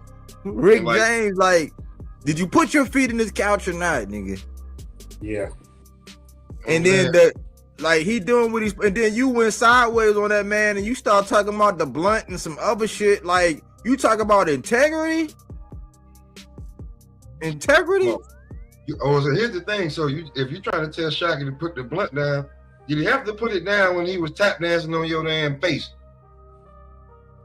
Oh, Shaq was like, man, you the one passed me the blunt. Like, so what the fuck? Like, we don't you up there dry snitching talk about some integrity. I'm like, man, we poke holes, but his OnlyFans, they not gonna be accountable for this shit. I'm like, man, get your mans. This is not how to promote him. Man, listen, it was at a Bud fight, if I'm not mistaken, Bud and Keyshawn fight. And I'm looking at Shakur while they interviewing him. And I'm like, you ain't that bright. You supposed to be like, nah, not right now. You was lit, homie. I know what tired look like. I get off at midnight. I know what lit look like. You wasn't tired. You was lit. I know. I remember that time. I remember how he looked. You could tell. Yeah, you could tell. Nigga, all lit. I just think that Bud, he's the greatest fighter in the world. Yeah, he was lit, homie. That's what that is. Well, you got like, oh man, yeah. He was lit. And he was right next to the other nigga who swear he don't do no drug. Jared, both of y'all was lit together. I ain't trying to hear that. I ain't trying to hear none of that. I ain't trying to hear none of that. Niggas was lit. So don't tell me that, oh, you smoking the blunt. Yeah, I got it from you, nigga. You probably got the weed from Jay Prince. Stop it. Exactly, bro. I look at it like this. A dude could tell you and be 1,000% honest. I don't smoke blunts. But there's niggas who smoke papers, smoke vapes, they do dabs, they smoke out of a bong. So if you ask me, you smoke blunts?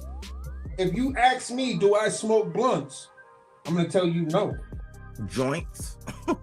Yeah. I don't smoke blunts or joints. I don't do neither one of those. Oh, so you don't smoke? Oh, yes, the fuck I do. I smoke, but I just don't smoke those. So if there was no clarity to it, a person can tell, like you asked me a specific question, do you smoke joints? No, I don't smoke joints. No. No. I'm 100% right. That same nigga, see you smoking and be like, let me hit that. I thought you didn't smoke joints. Yeah, we all know them. Get out of here, Shakur. You like Snoop on Half Baked just popping up out of nowhere. Yeah, we know plenty of them that from us smokers like do tell you, nah, I don't smoke. Nah, I'm good. I don't smoke. Sit in the car with everybody while we steaming. Nah, I'm good. I don't smoke. Do y'all think Shakur should become a matchmaker in his next career? Because he seemed to be directing fighters away from him and the other people. Yeah, he on this Keith. Yo, remember when Keith Thurman was doing that? Remember when Keith Thurman was doing that? When he was telling Errol to go fight this person, he was telling Bud to go fight that person. But he ain't had no friends. But he was just, the boxing manager. And he's like, Keith Thurman tell him what to do, they go do it. That tell you the type of pull Keith Thurman got. So it's like, Shakur, are you trying to be Keith Thurman right now? You're trying to be somebody. Because I don't really understand what's going on. I really, really don't understand what's going on. It's like, look, these guys got to run their race just like you got to run your race. You may be little bro, and I'm going to say this over and over again. You may be little bro, but you're not moving like family. So with that being said, we congratulate you on this fight. We want the fight to be promoted just on the facts of the fight. The two athletes. Bringing in this political, racial shit to try to sell a fight that doesn't need it whatsoever. No, we're talking about two accomplished fighters. It's plus 60% sold already. That's my point. So why are you going to try to make it racial? That has nothing to do with it, because this man said, I know him. He's not a racist. So that ends all of it. If y'all going to be Shakurians and y'all going to follow Shakur in every word Shakur says, this should be today or whatever should be the last days or day that we hear anything racial concerning this. We're not going to hear that, Shakur need to go out there and make him pay for that racial stuff. The man said he's not racist, so how he gonna make him pay for something that he don't believe he is? I don't know how that works. I really don't. So he'll be all right. They promoting them by leaking old sparring, and it's like, man, like, y'all just promote your guy. I know it's tough, but if you creative, it's ways to promote them. I just stopped doing content because I don't like the moves, man. Once somebody start moving funny, I start saying, nah, man, I don't like the moves, man. And I'm glad Smoke starting to see the era of what's the name ways. Like, what y'all think about this, man? If we can sidebar for a second, because I'm looking at it like right now. Keyshawn, he on the outside looking in. I mean, people still want to see him fight, but like him and Africa was going at it, and I'm hearing Africa want 2.5 and he want $2 million. So they want this. They saying it's basically a $4.5-5 million fight, and so we ain't gonna get it because of their numbers. Now, one thing to me says, okay, if Africa come on and say 2.5, then that's his starting point. But if you can tickle this fancy with getting them almost up there to 2, and then we can work on what Keyshawn got, but like putting out them kind of numbers, it's like, do they really want to fight, or are they just trying to like create that black hoodie, red hoodie moment with Spence and Bud once again?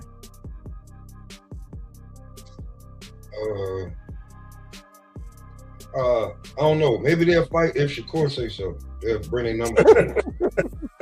Or since both of them his brothers, you know what I'm saying? Or I don't know. They gotta ask big. They gotta ask big little bro. Yeah, the middle child. That's me. You know how they say the middle child is the most devious one. So he looking like it.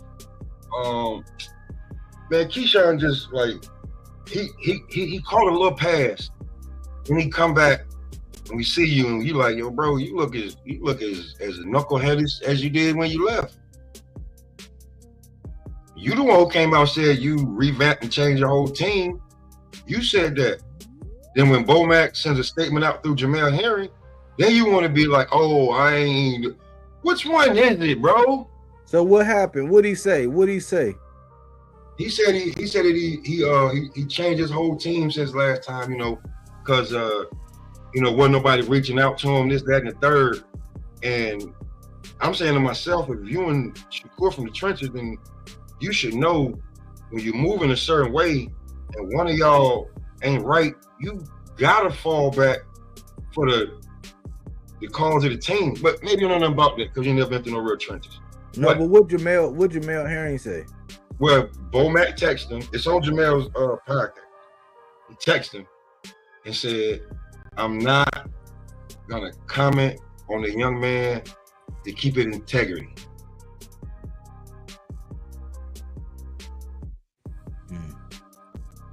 To me, as an old head, that sounds like, man, take your little knucklehead ass on, man. Come back maybe you can come back when you figure it out. Yeah. Take your little knucklehead ass on, man. And he told Jamel to put that out. He told Jamel to put that out. He could have put that out on anywhere. He told Jamel to put that out. But I think this what I think, man. I think Keyshawn one of them people to where he be having it all together, but it's like when they put that camera in his face and they give him that time to shine, it ain't no governor on it. So however he feeling and what's going on in his mind right then and there, he just gonna go with whatever is going on. Like he kind of need like handlers. Like he need people that kind of like, nah, man.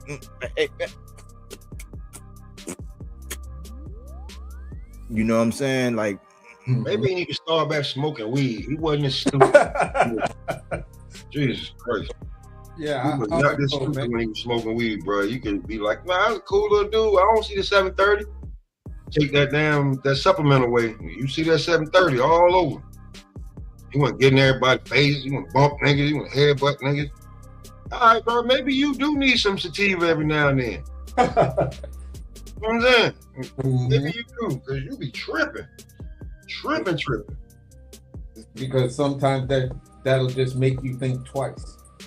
And that's what I think he's missing.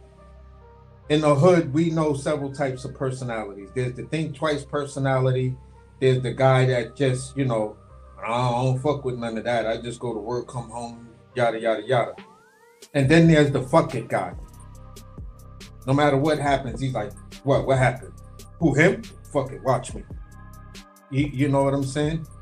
To me, Keyshawn is that dude. Sometimes the fuck it guy can actually, if he adopts like a business mind, then the fuck it guy can like really, really become rich and really become influential, because that fuck it attitude makes things happen where other people would be more cautious.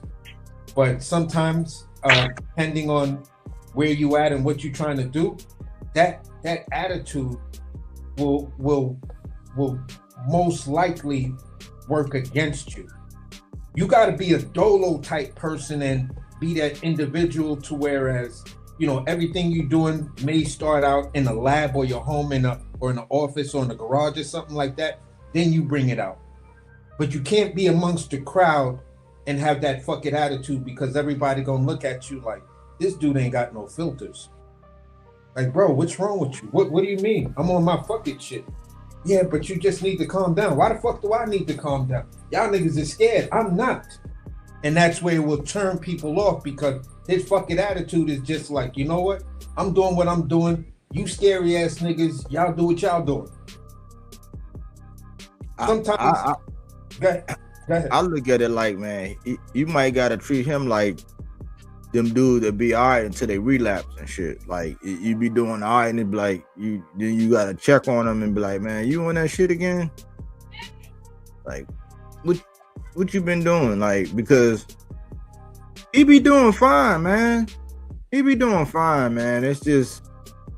It's certain triggers. And then I think we talked about this before, Pop. I think we talked about this on Smoke Session. And yeah, it's been a minute, but like some people, believe it or not, some people are scared to be successful. Mm-hmm. Like once they start getting a certain level of success, a certain level of normalcy, it's like everything is going too right. I got it. Like they self-sabotage. Like that's a real thing. Yeah, that's a real thing. But for me, go ahead. I'm sorry. Like I've been around people, especially in business. Everything is going right. Everything is on the up and up, and then they start self-sabotaging because they are not accustomed to everything going that way, and it's not comfortable at all. Like some people kind of, it's like I call it's vainglory. It's the vainglorious to where it's like when you still hear people saying, "Oh man, it's hard out here." Like, yeah, when I get my check and like that living like some people kind of thrive in that. Like it's weird. It's like it's almost like in a relationship where it's like some of these like ladies out here, they be thinking that if a dude ain't tripping and cursing and ready to go outside, that they're not loved. Like that's a real thing. I know for a fact in real life experience that that's a real thing. I just had to walk away from it like, sure, you're beautiful, I care about you, but I am not who you're trying to emulate this stuff. Like, I don't know, I'm not doing this. Sorry. You know what I'm saying? But for me, there's a part of overall for me, I've always felt Keyshawn was this type of person. He's the type of person, or like the type of dude that probably all three of us know one of these guys. You just always got to call him up and see how he's doing. When everybody's not calling him, that's when you like, yo, I'm nervous because I ain't hear from this nigga for a minute. Yeah. And I know how he is, so let me just call, make sure he all right. Yo, son, you all right? Yeah, I'm good. So what's been up lately? Nah, man, and they, you ask them what's been up, they always start the conversation with that, I've been just, and I'm like, oh, all right. I just called to make sure you all right, make sure, you still good. Nah, I appreciate the fact that you called me, bro, because, blah, blah, blah, blah, blah, I was starting to go through some things, and then as you keep trying to get off the phone, that's when they keep bringing up like what's really, really going on. And it just takes a little bit of time to like get them to open up and tell you what's really, really going on in their inner thoughts and stuff like that. He may be one of them type of dudes that it's like, because the one thing that made me like solidify that and just start to own it within my own mental space is when he said he had to change everything up because people weren't reaching out to him. So you felt that these people were your support groups. They was the one who was keeping you in line. And then when things got busy and then things got whatever, and then it caused you to act out, what you did was not own it yourself, but you looked at everybody else around you and said, see, this is why I had y'all around me, because y'all supposed to keep me from doing this shit. So now that y'all didn't keep me from doing it, and pretty much after that, ain't nobody calling me, that solidifies in my mind that I got to get rid of y'all. And instead of saying, no, it was me, that's a me problem. Let me ask y'all this, man. Did he get his brother's damn job back? How about that? Did you get Kimon his job back? Because he was the one that got terminated, not Calvin from Top Rank. Did you get your brother's job back? What you doing all of that? Did you get your brother's job back? Oh no. Did you do that? Because all of that happened on your watch while you was in charge, while you was head of the table.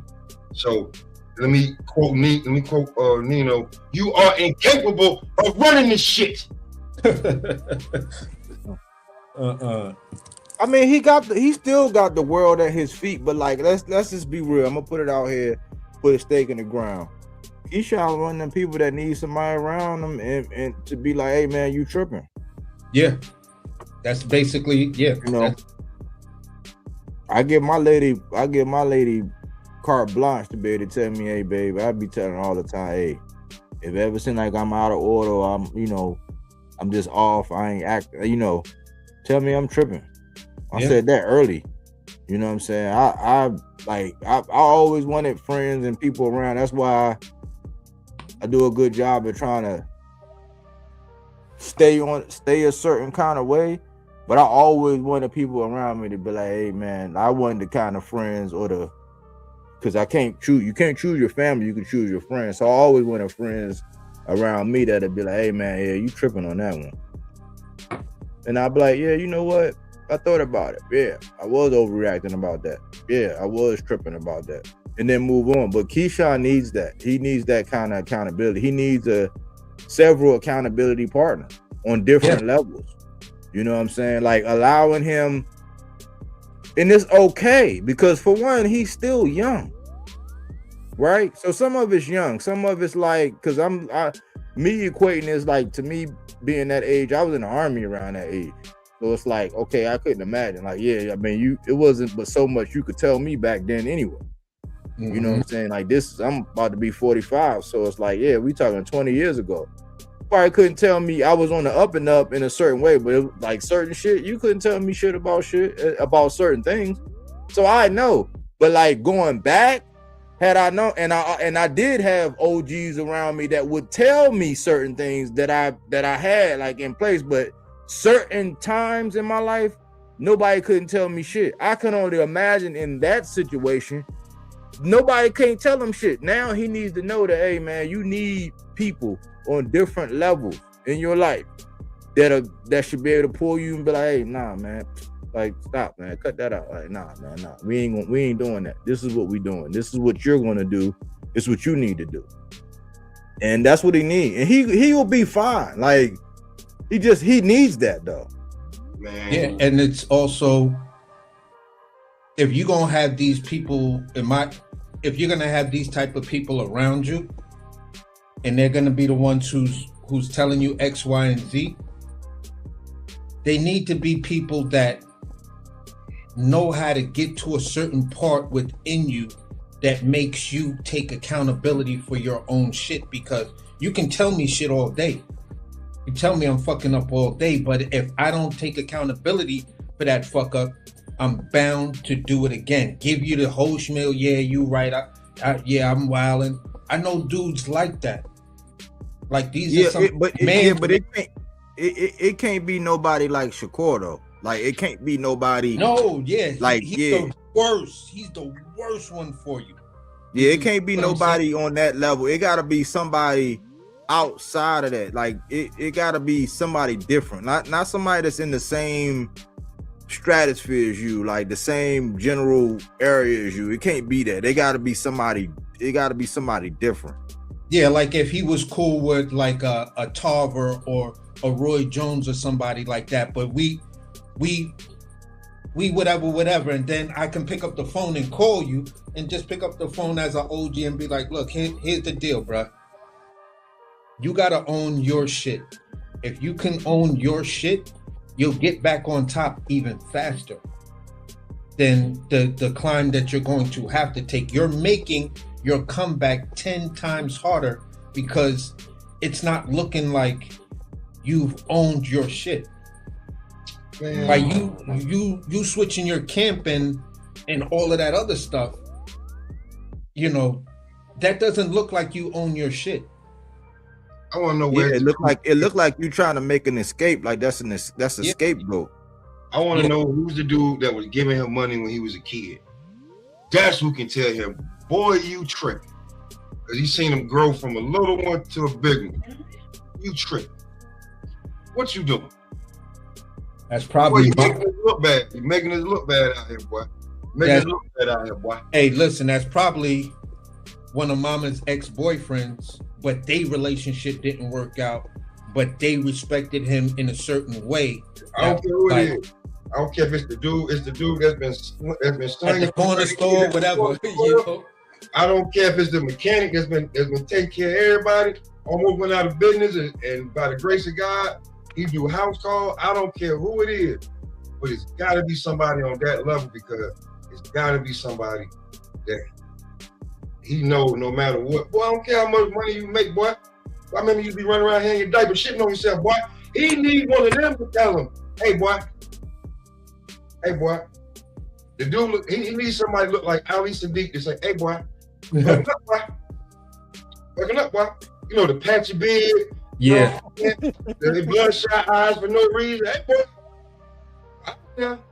Now make me show you how you should do it now. Don't make me come over there. He need one of them. Word, because, you know, the Roy Jones is in all the boxes. He got all of them. He still ain't listening. But I think I don't know if they be holding them the way I don't think they hold them accountable the way they need to. Cause they was a lot of them was like, yes, man. A lot of them was condoning it because you could tell by the shit that they were saying. I was always on the outside like, nah, bro. Y'all got this dude acting like his shit don't stink. Nah, bro. Yeah. Because I was gonna say Ward, but like when they helping you sell this that your delusion to everybody, they're not gonna be the ones that can do it. It gotta be somebody that say, look, man, I don't care about all that stuff. I care about you at the end of the day. Like that shit can come and go. You're gonna have your 15 minutes. Now your 15 minutes could be an hour and a half, or it could be a real 13 minutes.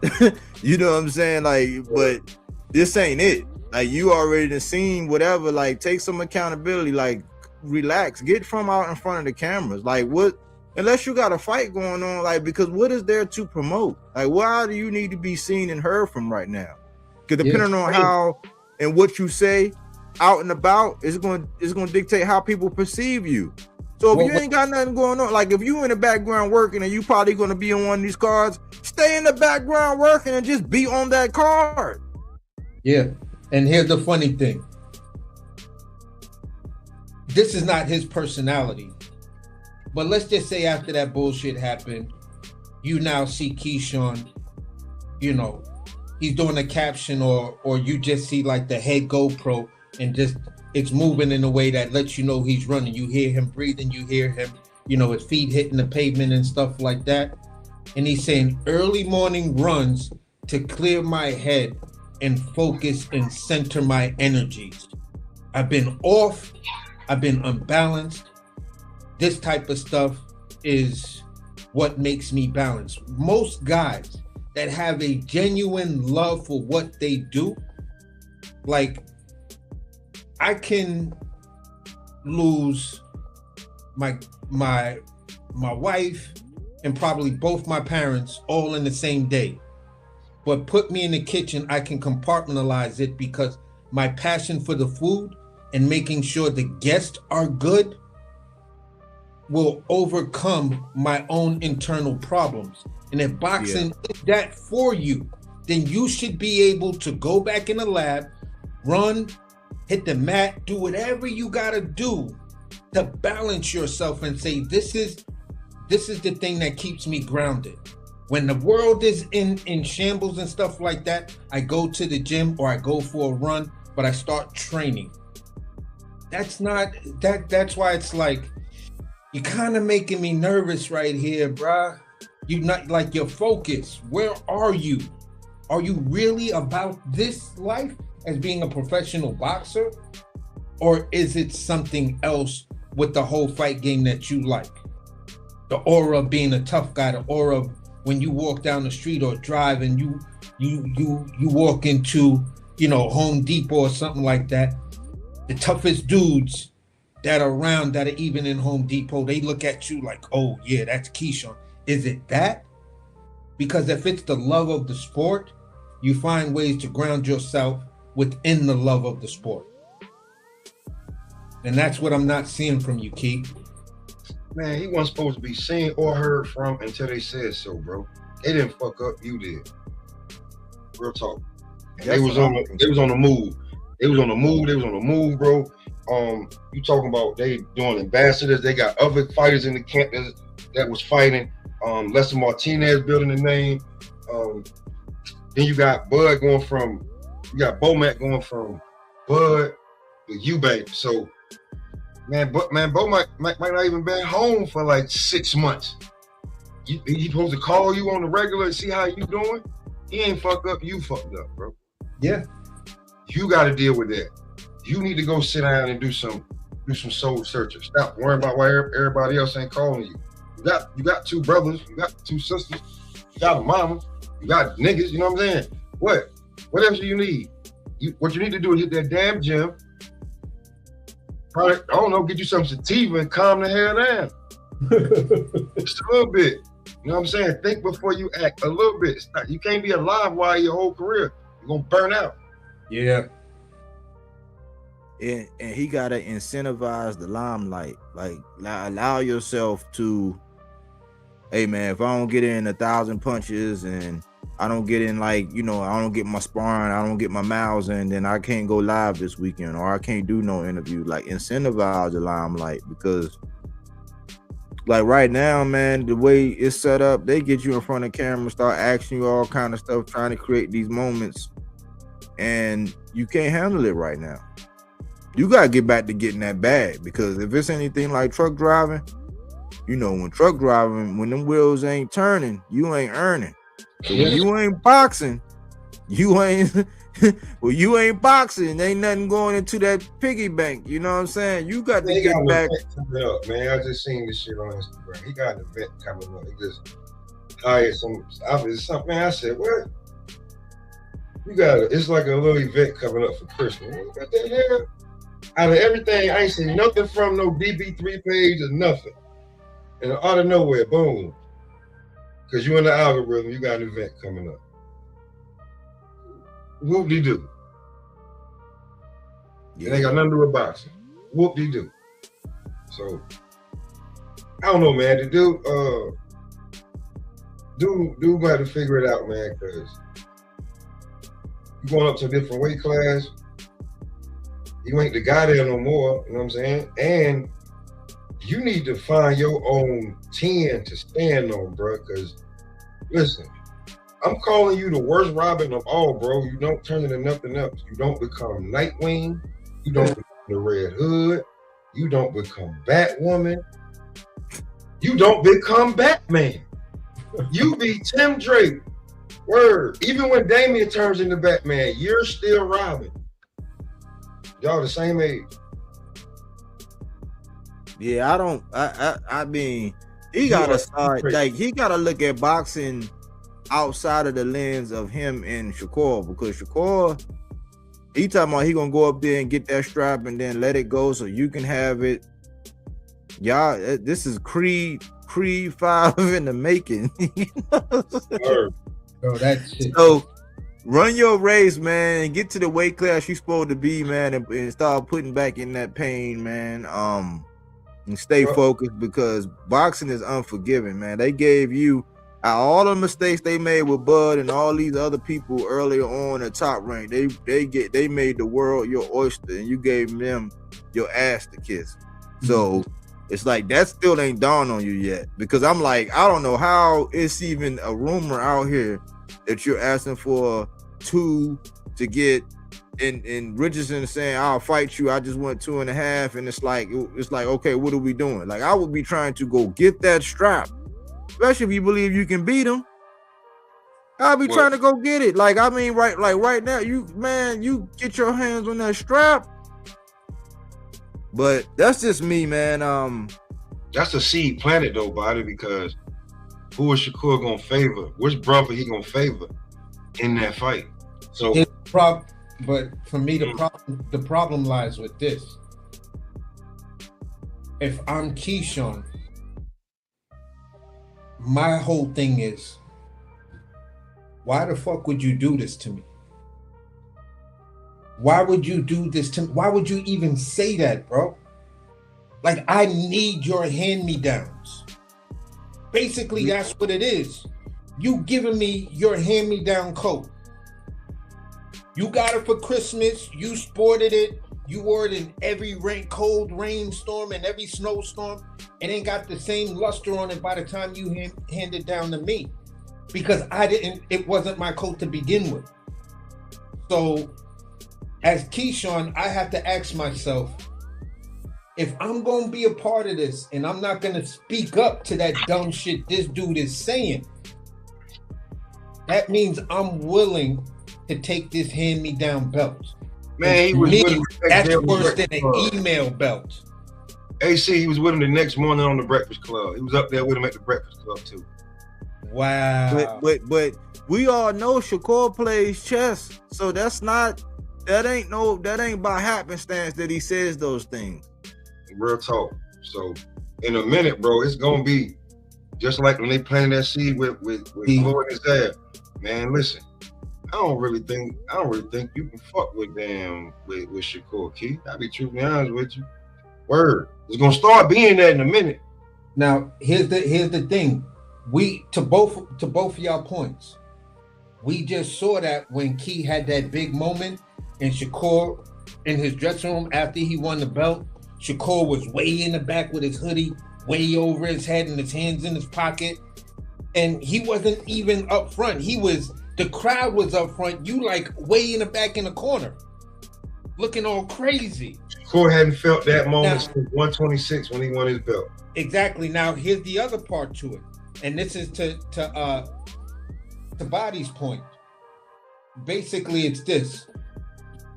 Shakur just got even with you. That devious chess playing thing, he just got even with you. Because he knew he took a hit when Tank said, your little bro is out here doing more than you. Mm-hmm. And people keep saying that. So he was like, oh, word? That's how y'all feel? Okay, so watch this. Yeah, I'm moving up to 140 to fight Tio. And when I'm done, I'm gonna drop the belt and give it to little bro. Like he really needed that. Because now you trying to put yourself back in the big bro status because everyone's saying you big bro, but little bro is outshining you. You got a problem right now that Venus didn't have when Serena was doing her thing. Venus was the chick, and then Serena came out more powerful, more whatever, and she just took over to where you had to get out the way. Shakur said, I'm not going out like Venus. Guess what? When I go up to 140 and I beat this dude, I'm gonna drop the belt so little bro can have it. That's me looking out for family. And you sit there and you wonder, it's like, bro, why would you do that to your little bro? Why would you do that? And then you follow the tea leaves. Oh, you wanted to get even because of that shit Tank said that grew legs and started running. And people still rock with it because Africa said that shit to Keyshawn's face when they was beefing. Why would I be afraid of you and you supposed to be doing all of this when I've been sparring Shakur and he better than you? I was like, yo, y'all two dudes are creating the craziest mind fuck. In a minute, you two niggas is really, really gonna hate each other. Y'all gonna hate. This the thing. I said this a long time ago, and I said we're probably not going to see it because I always say that his toughest opponents are the pure skill boxers. It's not the boxer punchers or the brawlers. That's up his alley. That's why it's not appetizing to see the Andy Cruz or to. It's okay. We're never going to fight with Shakur and this. Yeah, we can hype it up with Richardson Hitchens, but if you really felt like it, because people just think about it. If they wasn't saying Tio was, because they're saying like right now, there's people out here that say that Richardson Hitchens is the weakest link, right? Yeah. Right. So a lot of people believe Richardson Hitchens is the weakest link. If the weakest link is in your face talking about let's fight. Why wouldn't you be you came out? Because remember I did that video and I said, man, I don't even understand why this dude come out just hating on Richardson Hitchens. Why? Because him and Shakur are cool. I didn't understand. I did a video a minute ago about that. I said, I don't understand, like out of the blue. I said, the man just won. I'm like, what? Y'all don't have no real beef. I'm like, why is he coming out of the blue just saying he's in a different weight class? Y'all all was cool. Like, I didn't understand it. And I said that was kind of weird. But if you was really doing what you said you was doing back then, whooping that ass, you'd be like, damn, I took this quiz 1,000 times. Like, I'm gonna ace this test and I need to get up out the doghouse. That would be like, hold my beer. Yeah. You know what I'm saying? Yeah. But like, the ring is the truth. The ring is the lie detector, man. Oh man. I just don't feel like, I feel like, you know what? Shakur is doing exactly what he's supposed to be doing. And Keyshawn needs to do what he's supposed to be doing. He's doing what, I don't know what the hell he's doing. I don't know, maybe he's, getting his face out there because it's Shakur's on his press run and, I don't know. But I did hear that they're supposed to be fighting other people, maybe on the same card or down the road, but like them fighting next it sound good, it look good. But didn't Eddie say something about they price themselves out or something? Yeah. You know what I'm saying? They asking for numbers that they ain't never seen before. So yeah, nah. 2.5 and 2. Keyshawn 2. Richardson won 2.5. I'm like, but part of that's negotiation. It's like, come on, Rich, you have to come down a little bit. And then Keyshawn's like, right now, can we be more realistic? It's an opportunity for a belt, and you're gonna make some money. Like yeah. What people were saying. I think it was D Calico that brought it up when he was like, you know, when Shakur versus Dev was going on, and it was rumored this 20, you were offered 30% for one belt, 25% for 4 belts. That's a fucking steal. You're gonna walk away with 4 belts. You feel what I'm saying? So when you look at risk reward, and that's where everybody always talks about high risk, low reward, low risk, high, whatever.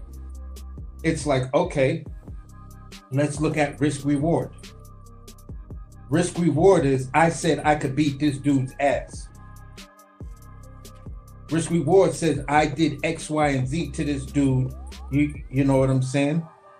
Risk reward says I done seen this dude spar. I done sparred with you, so I got some familiarities with you. The reward is, now I'm a 2-division champion. And I got paid for it. What's the problem? What's the problem? Just say no. It's not pricing myself out. That was just the starting bid. I thought we negotiate. And when Eddie just comes out and says, oh, he priced himself out. Oh, this guy priced himself out. It's not like that Schofield shit where this nigga asked for 10 million to fight fucking Abdullah. That's pricing yourself out. These two dudes are saying, look, this is a championship fight. This is my 2nd division. This guy's saying, I'm already the champion. I've worked hard for this. Let's negotiate for this big fight. Y'all gonna make your money because people want to see it. It's already out there. The sparring rumors, the face-to-face, Eddie was standing right there, smiling, cheesing, telling them, yeah. So you saying you want the fight for 26? Keyshawn saying, yeah, we can make the fight for 26. So Eddie's with it for 26. The 2 fighters are with it for 26. The money is not the problem. You can negotiate that. And if they don't want to negotiate something reasonable, then guess what we can say as boxing fans? Both them niggas is ducks. Bingo. Because it's really just add water. And it's like, look, man, slow dough is better than no dough for sure, right? Yeah. You guys yeah, go ahead, sorry. And like, y'all know each other. It's familiarity there. It's like, I think I'm gonna reserve my ultimate opinion on it right now. I'm gonna let some time go by, but like I think somebody bluff got called, you know what I'm saying? And because I'm gonna be real. If one of the 4 champions in the weight class that I'm going to say, all right, cool, we can do this. Like I'll defend my strap against you. That's more than what you get from anybody else. Yep. Tito Mercado, like, think about, would Tito Mercado jump at that? Would Frank Martin jump at that? Hell yeah. Like, you got 2 people, like, and so you might have to collide with one of them to get there. And I don't think you really want to do that. You got Jermaine Ortiz in the mix, which is a peer. It's like, man, you don't look. That's what they say, you don't look a gift horse in the mouth. I've been ready to sign some shit so fast, especially if I can stand on what I've been saying. I've been whooping your ass in sparring, and you got a strap, and I'm the one. It's like, it's a no-brainer to me. Yeah. I kind of think I'm a err on the side, not just because Richardson is my guy. I'm a lean on the side that the man Bluff got called, man. He play pimping, man. It's like at the when you need you. This is the shot in the arm you need. This is the opportunity. You like I'm right back in it, baby. Yeah, I got my re-up. and I'm in it for a belt, and also I'm in it for a belt, and it gives me that status of being a 2-division champion. Now I could, legitimately start to, make my, put it out there. Yeah, I'm looking to be a pound for pound fighter. At 140, he could relax at 140 for a little bit. Become a reigning champion at 140. Could possibly unify, whatever. Let's just say Keyshawn wins. For Hitchens, you're saying, okay, I'll do this. I may have this Frank Martin fight on the back if these other champs still trying to duck me and stuff like that. But in the meantime, I still got 2 excellent fights that can be cooked on. You know what I'm saying? And I'm a person that's saying it like this. Let's say they gave Hitchens 1.5 and gave Keyshawn 1.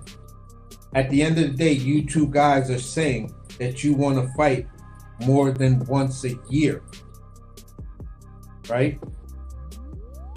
You fight 3 times a year, let's say at $1 million to $1.5 million a pop. You'll make more money than what you was asking for just this one fight. And you're being busy, and you're building up your resume and name resume and things like that. So at the end of the day, activity and inactivity is the fighter's ammunition. Inactivity is the fighter's coffin. Yep. So while you want to be or whatever, it's all about building your name, building your what's the name. Both of you guys were on a trajectory. Both of you guys made a mistake. Both of you guys made a mistake. Keyshawn made his mistake. Hitchens, you know what your mistake was. So now it's just time to be reasonable.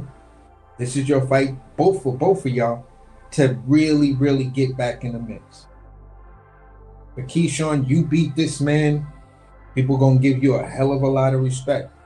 For Hitchens, you beat this man. People are gonna give you a hell of a lot of respect. And at the end of the day, you beat him the way, you've been fighting, and it's an impressive victory. That right there is sending a notice to everybody else, all the other champions. Because when you look at Gary Antoine, unless you a real Japanese fan of boxing, y'all not really gonna know who Andy Hirioka is and how dangerous this dude is. You know what I'm saying? If Shakur and Tio are wrapped up in their thing. You know what I mean? And who's the last guy? Matias? Sabril, yeah. And Sabril is wrapped up with Dalton Smith. When you look at these names and the other champions, what they're facing, honestly, Hitchens, if you get that Keyshawn fight or make that Keyshawn fight, it's really only you, according to the boxing fans and name recognition and star power and stuff like that, it's really you and Tio that are actually facing what boxing fans in this country will say, yeah, recognized competition. Yeah. So at the end of the day, bro, it's a good look. It's a fucking good look. And whether that fight, Hitchens, comes down to, after who was it you said he was getting ready to fight?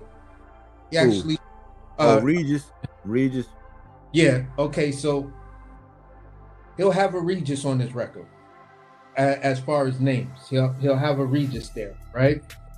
After Regis, he'll be looking one of these other champions, or in my opinion, I think he might be looking, if it's not one of these other champions, he's definitely going to turn around and look at, okay, between Keyshawn and Frank Martin. But this riddle me this though. I remember because we were talking about it, and we both were surprised when we heard that Richardson Hitchens said that he wanted to win over Brian Norman and Devin Haney. Yeah.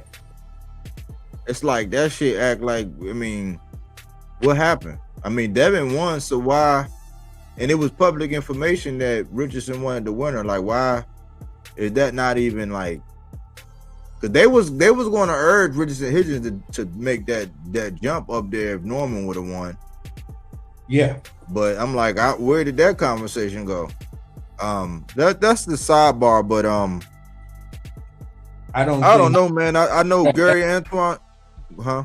I was gonna say, for me, it's a matter of Devin, because they're gonna say, well, looking at Hitchens is looking backwards. Yeah, but they going for now. They all systems go with Crockett. They all systems go with Crockett, but I'm like, where did this fight come from? It's like, anywho, I certain guys I'm not even gonna get into the argument about, but like certain guys just get to move a certain way, and everybody love it. You know what I'm saying? Like, just like I was saying earlier, where they up there calling Gary Antoine a coon just for giving a take on the fight with Devin and Brian Norman. It's like, but y'all don't have that same energy to fight him. Like it never. You ask the average Devin fan, not somebody like yourself, but it never will tickle their fancy. They'll say some shit like, for what? Like if you said him and Gary Antoine, for what? Like he's not a name. I've heard them say that. Yeah. Before he even went to what he just did this fight, before he even went up there, they would say that he's not a name. Like, what did Gary Antoine do? Like, he got a belt. He was one of the boogeyman at 140 for the longest time. Because they said the same thing about Shakur. Yeah. My whole thing is this is my thing.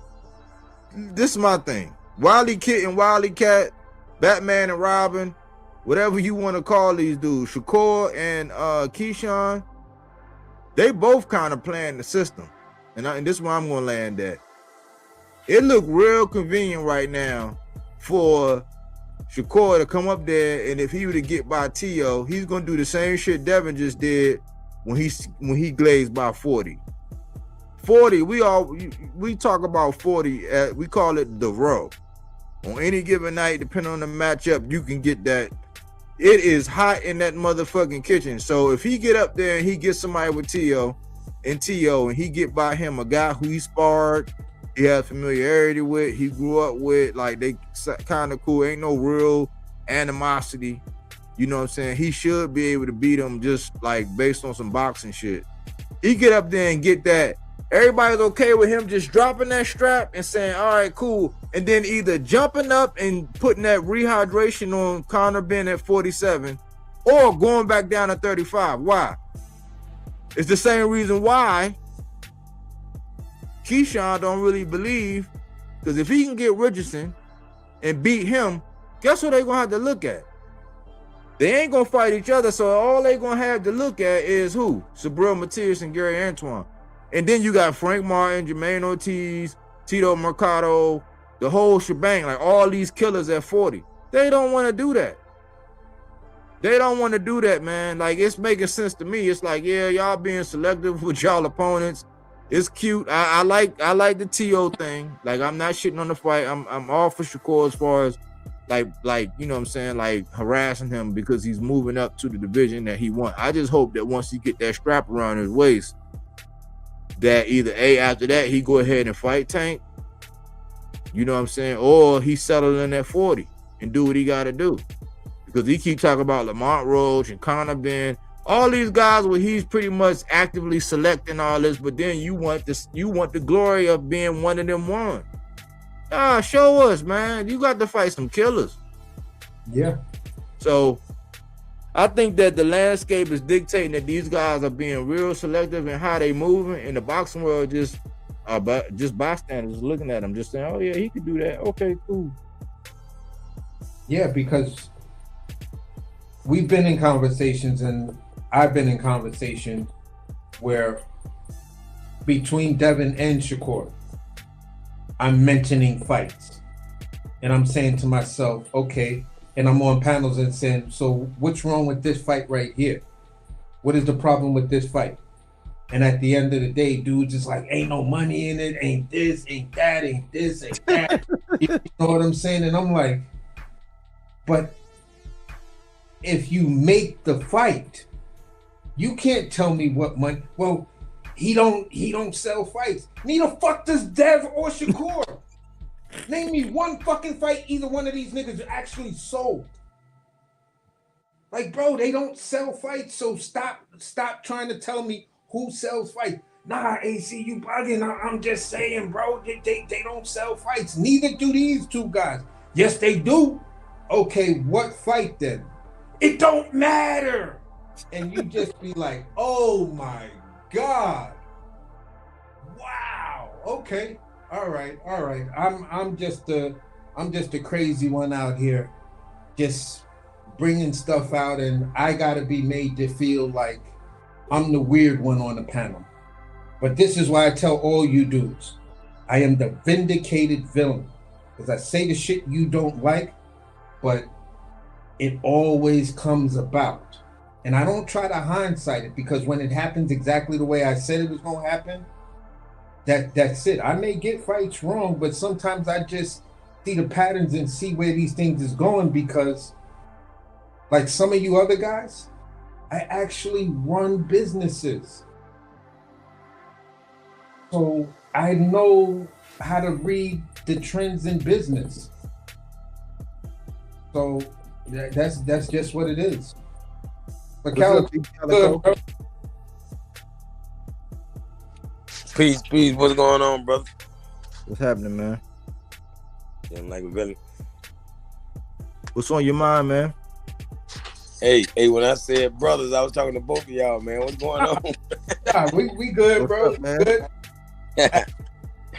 At the end of the day, we was just chopping it up about this whole weird, where they're trying to turn this Shakur versus Tio into some racial shit. Yeah. See, they trying to affect Shakur mentally, however they can, you know. Like, it's the Ryan Garcia effect. Like, Tio feel like he got to do some Ryan Garcia type shit to win. Like, Ryan Garcia has become the idol to a lot of B-side, fighters, because by all means, these people want to win. And I don't know why people think some fighters are so clean that by all means, they don't think that means even cheating, bending rules or whatever, may have you. Because this is for all the marbles, man. This is for their livelihood. This is for legacy, So the B-sides are tired of, the writing on the wall that they're going to lose. They coming in overweight. They coming with the pads. They doing whatever it takes, man. They trying very damn hard. And I feel like Tio will do the same. I don't know if he's going to come, he might come overweight. He might go for that intimidation factor. Because even if he come a pound overweight, he don't have to. He did that on purpose. You feel me?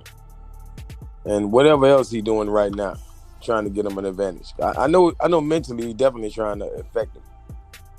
That's why he talking all the fruity booty shit, Like he doing anything to try to just get up under him mentally. Yeah, I think he'll lose his belt though if he do that. Yeah. Mm-hmm. He can't do that. I think if he knows he's gonna lose, I think he don't care. That's what I'm saying. It's the Tio fact. It's the Ryan Garcia factor. Where they just don't care about nothing, and they see the end coming. Like I'm finna lose. Like they start to self-implode.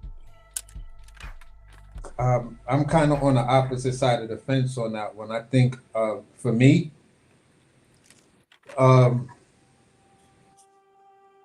he knows he's expected to lose. He said that over and over again.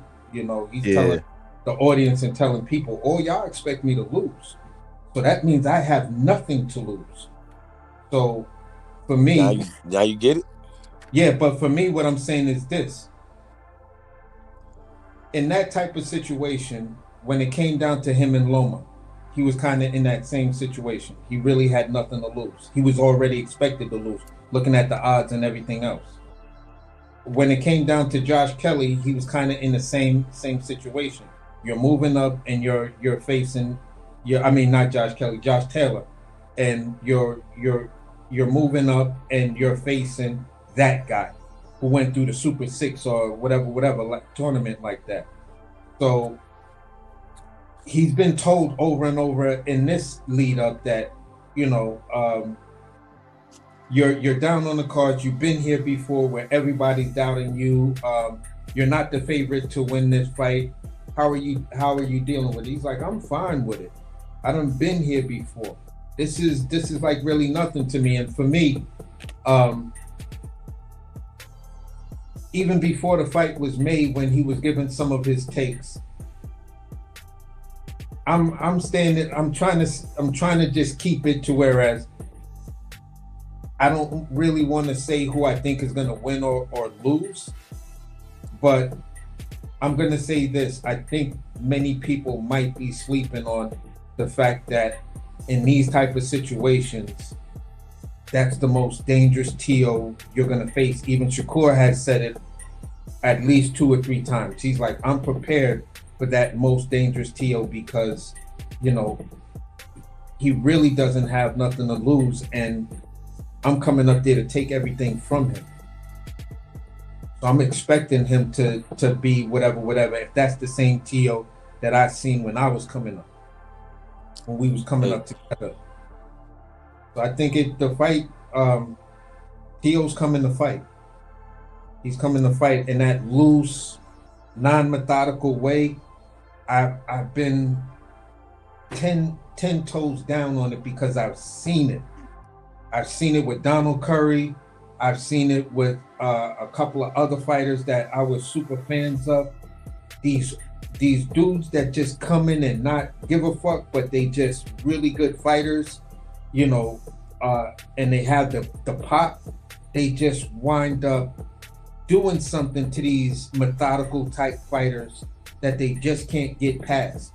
And you just look at them like, the fuck is going on?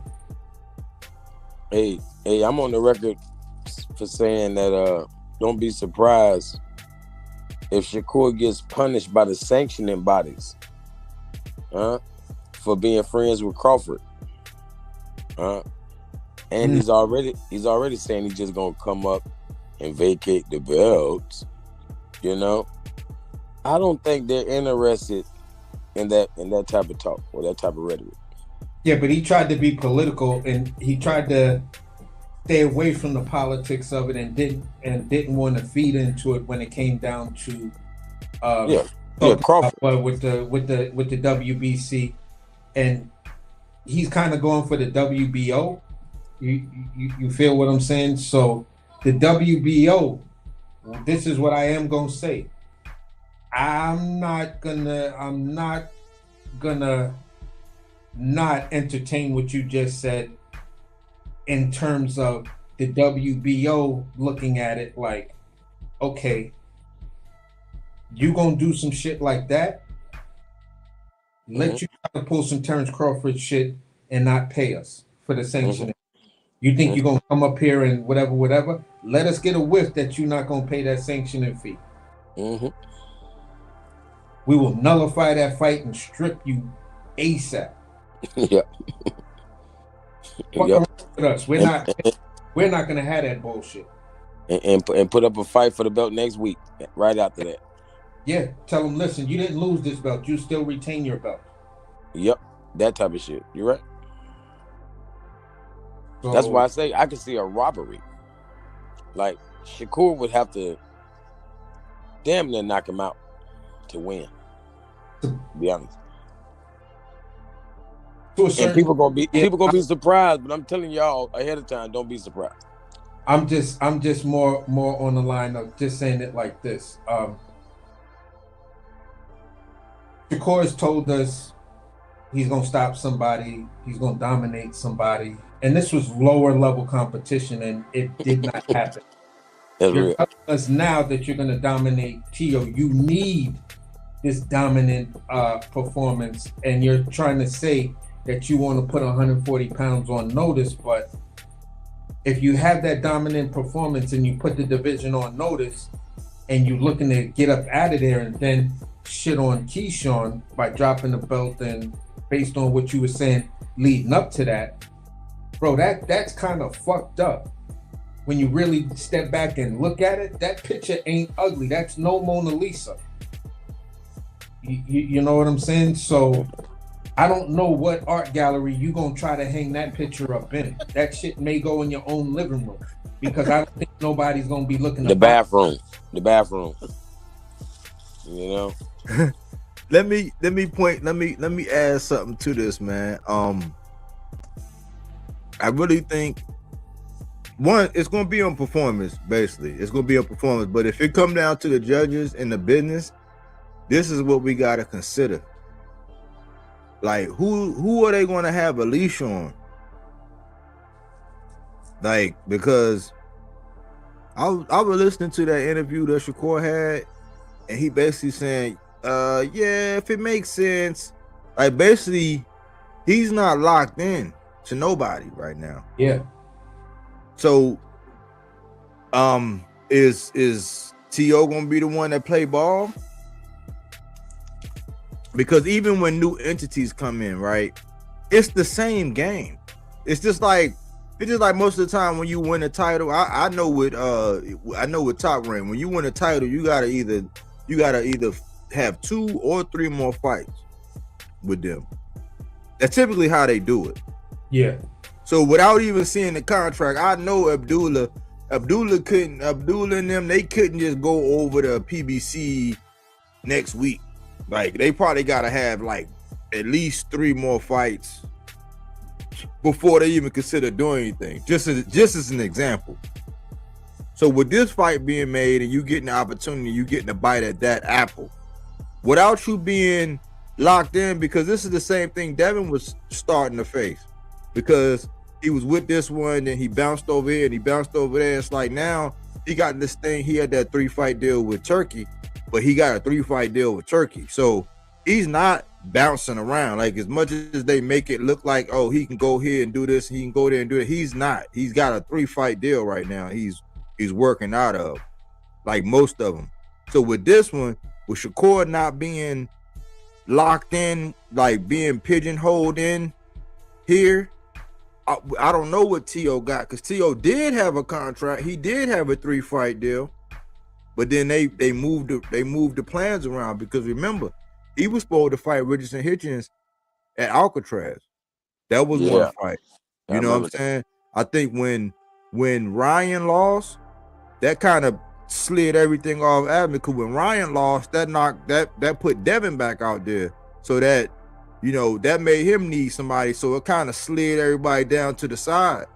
And to me, I think the business of boxing is going to dictate who's going to have the ties to the people that's putting on these fights. Like, who is Turkey going to be able to sink his claws in? Because remember, this is the last example. Remember, David Benavidez was supposed to fight the winner of Dmitry Bivol and Beterbiev. And when it came down to it, he was getting ready to fight Bivol. But at that time, David Benavidez was still just fighting he hadn't fought with Turkey yet. He was still with PBC. So he basically told him, he's like, Bivol, don't do that. You don't bite the hand that feed me. And so we didn't get to see that David Benavidez in that Bivol fight. They talking about it now, but David Benavidez went ahead, and that's how we got the Anthony Yard. So now we're going to be looking at him with certain things, but like, that's my thing. I don't know who's going to have dibs on who based on who wins. I think T.O. might be more locked in with them guys than Shakur right now.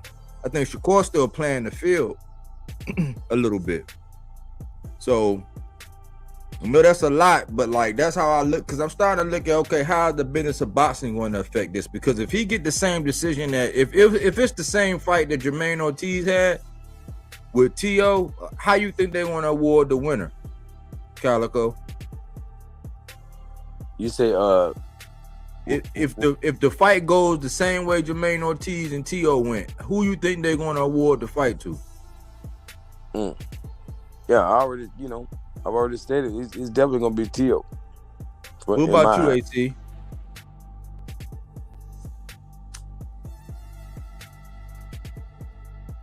You might have stepped away. Yeah. But yeah, that's interesting to me, man. I don't know, man. You know, I No, like, my bad. I was talking and I didn't even realize I was muted up. But I'm within the same scope, because I'm in an internal war where I'm like, I'm feeling a certain way. And I'm looking at everything that's going on. And just like you and I talked about this over and over again, when we're looking at the business of boxing says, who do I want to represent my belt at any particular weight class? I want the guys to have my belt that puts asses in seats. The guys that put asses in seats, but also fight multiple times a year. Because then I can keep collecting my sanctioning fees. They're representing my company. They're vibing to be the face of boxing, and they're doing all the things that's right with it. If we're looking at this new version of Shakur, where he's like, I'm the businessman Shakur, I care about my appearance, I care about my brand and stuff like that, you're probably a year, at least 2 years out from accomplishing that goal, because first someone has to figure out how to market you. And as long as you're this free agent type of person, there's not going to be that one entity that's focused on marketing you. Your marketing is now going to come down to your personal appearances. The more stuff you do online. And if you've already had the mantra of being Shakur Twitterson, then that kind of strategy may be the type of thing where you're running with the sword, but the sword is definitely faced at your chest. The minute you bump into some shit, it's fatal.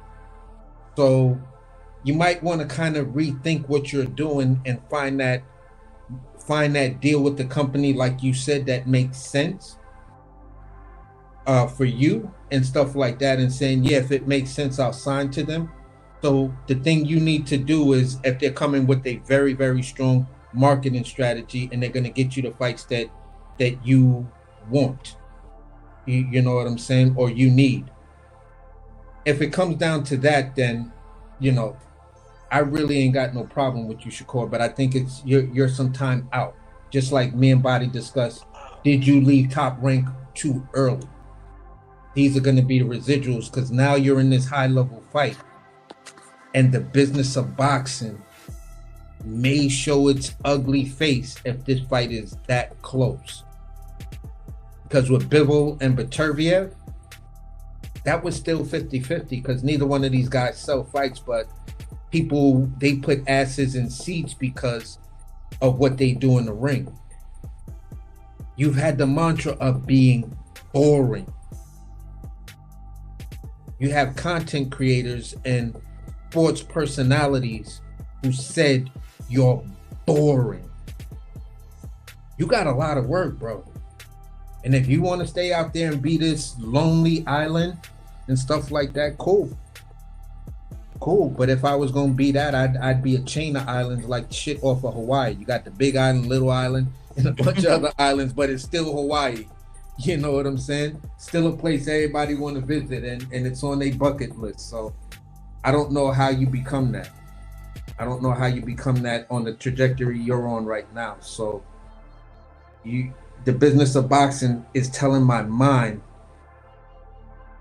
all Tio got to do is kind of make this fight close, and he can eke the victory. Are they going to treat it? Are they going to treat it with that old, that old mantra to where you got to beat the champion? Like, does Shakur have to? And if so, that's an uphill battle. So at best, we might be at best. The business of boxing will say it's a draw, and we gotta start to look at that because me and Body cooked on this, and I think you was on early, Calico, but you had hopped off when we was talking about boxing going back to odd numbers so we don't get these weird draws in these 50-50 fights. It's a 50-50 fight and it's an even number of rounds. What's the likelihood we gonna get a draw? Bro, so they it's take crazy. money twice. It's crazy that you say a draw because I was just about to say that this fight is gonna be a more lackluster, or I wouldn't say lackluster, but less action-packed version of Pitbull versus Roach. Because just like with Pitbull in this case is Shakur. They are both at their very best on the front foot, right? Like that's when they really comfortable and they really having fun. They letting their hair hang down, right? And Tio is Roach in this case, which is not necessarily a come forward fighter, but they're a stationary or a fighter that can get on the back foot, and that's when they're at their very best. So Pitbull met Roach where they both was at their strong suit, because Lamont Roach inside game is vicious. So Pitbull bringing the fight to him made for a very, very interesting fight. And that could be the same exact thing with a Shakur coming forward and a Tio in his best, position he could be in is on his back foot. Him on his back foot with Shakur pressing, that could be top level boxing, or it can make for a great fight. You know how they say styles make fights, So I wouldn't expect it to be as hard hitting as Pitbull and Roach. So I call it a less action packed version of that. A more highly skilled version also. I don't see Shakur doing that. But in a perfect world, if he is, maybe the boxing guys might allow him to get his Floyd versus Diego Corrales moment. In a perfect world, that's what we get. Where he just put on a phenomenal, I'm a dreamer. But I don't know if Shakur gonna press the action. And I know Tio, he have his issues with getting all the way on the inside, but he's like a foot pressure counter puncher. Like where he'll put foot pressure on you, but he needs you to throw at him so he can make you like counter you. Like, you know what I'm saying? So he said he been working on some stuff, but like in a perfect world, we'll get Shakur's best Floyd versus Castillo moment, even though I don't think so. Yeah, he gonna pop that jab and come forward like a mug because he don't have no offense on when he doing all that leaning back and on his defense. He has no offense. That one punch counter shit is not gonna cut it. And whenever he gets comfortable in a fight, he comes forward.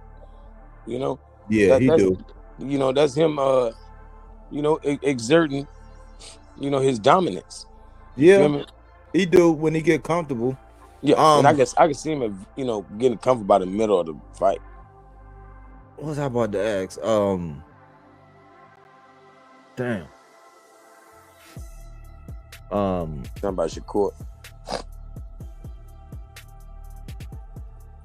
You see anybody get knocked down in this fight? I don't think so, but only Tio's style would get knocked down, and I don't think he's gonna go too crazy. Like if he dare runs in like he's not a good come forward fighter, you know. Yeah, So I don't think so either. So if he get reckless, he could be the one get dropped. But this what I figured out what I was gonna ask. Everybody keep asking Shakur, is he gonna fight the same way he fought Williams Zepeda? And I say emphatically, fuck no. No. He is not gonna stay. He is not, because that I'm gonna tell you what. T.O. might not have as much power as he had when he was down there at 35, but he ain't gonna be able to take no shots like that same shot that Zepeda hit him with. Yeah. Mm-hmm. T.O. would have fucked him up with that. See, I ain't gonna go ahead, my bad, brother. I wanted to like, if I was, I forgot who it was, but I was watching someone who's like a sports YouTuber. They got the contract, they could be whatever, and they were constantly talking about Tito's power at 135 versus his power at 140, right? Mm-hmm. My thing is this, and they was like, so when was the last time Tito had got a knockout and not this and that? And I'm sitting here like, okay, when did Shakur gain all of this power? Because y'all talking about it like Shakur is the one with the power. Like, you know, I can't consider the fight that he had with Padley something that's I'm gonna say, yeah, but he got the stoppage. So when it comes down to this and that, I'm like, the dude was a week and a half, maybe 2 weeks strong coming into that. You know what I'm saying? So no. My question if you're gonna say that, then when was the last time Shakur had a real stoppage? So yeah, I don't think looking at the level of competition, and that's what I'm saying. They're like, yeah, but he fought this guy and couldn't stop him, and they're talking about Tio, and I'm like, look, what if, and this is just a question,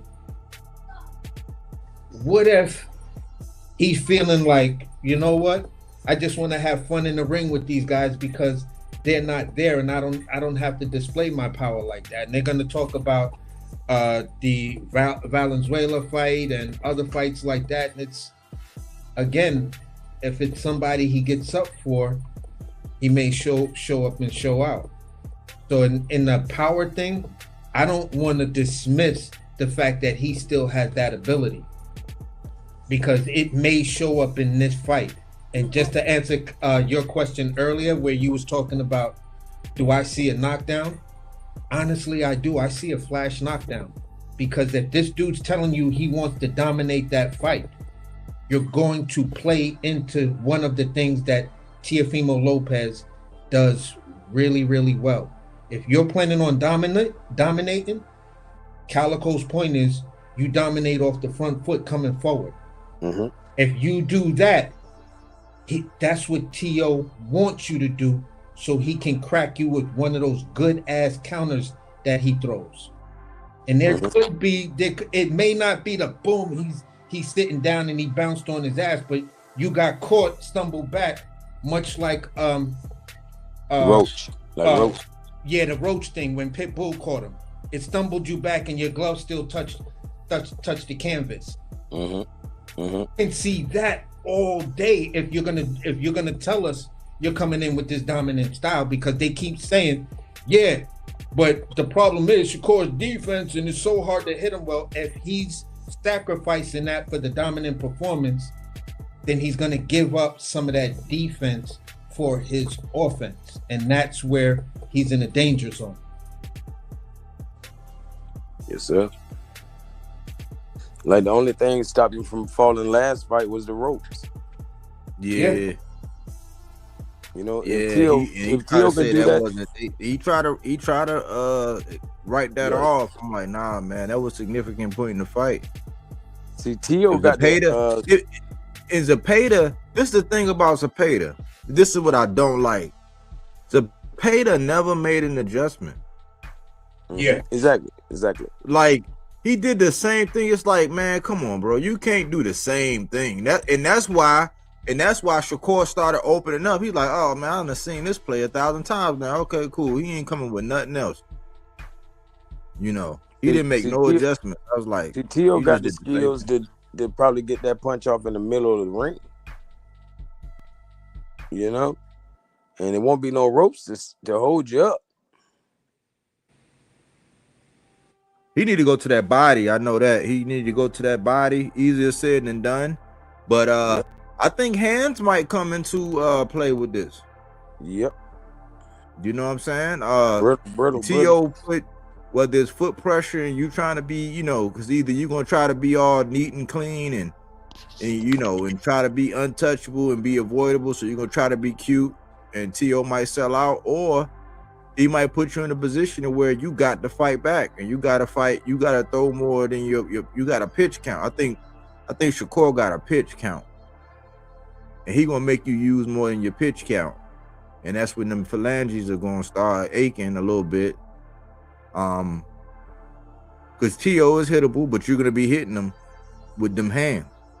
So it's gonna be interesting. It's definitely gonna be interesting, man. And we'll see if Shakur listen to Wally, you know, if he make the adjustments, because this ain't gonna be like Haratunian. Where you can do the same thing. And I don't really got T.O. running from you. So we'll see, man. Hopefully this thing get across the line, man.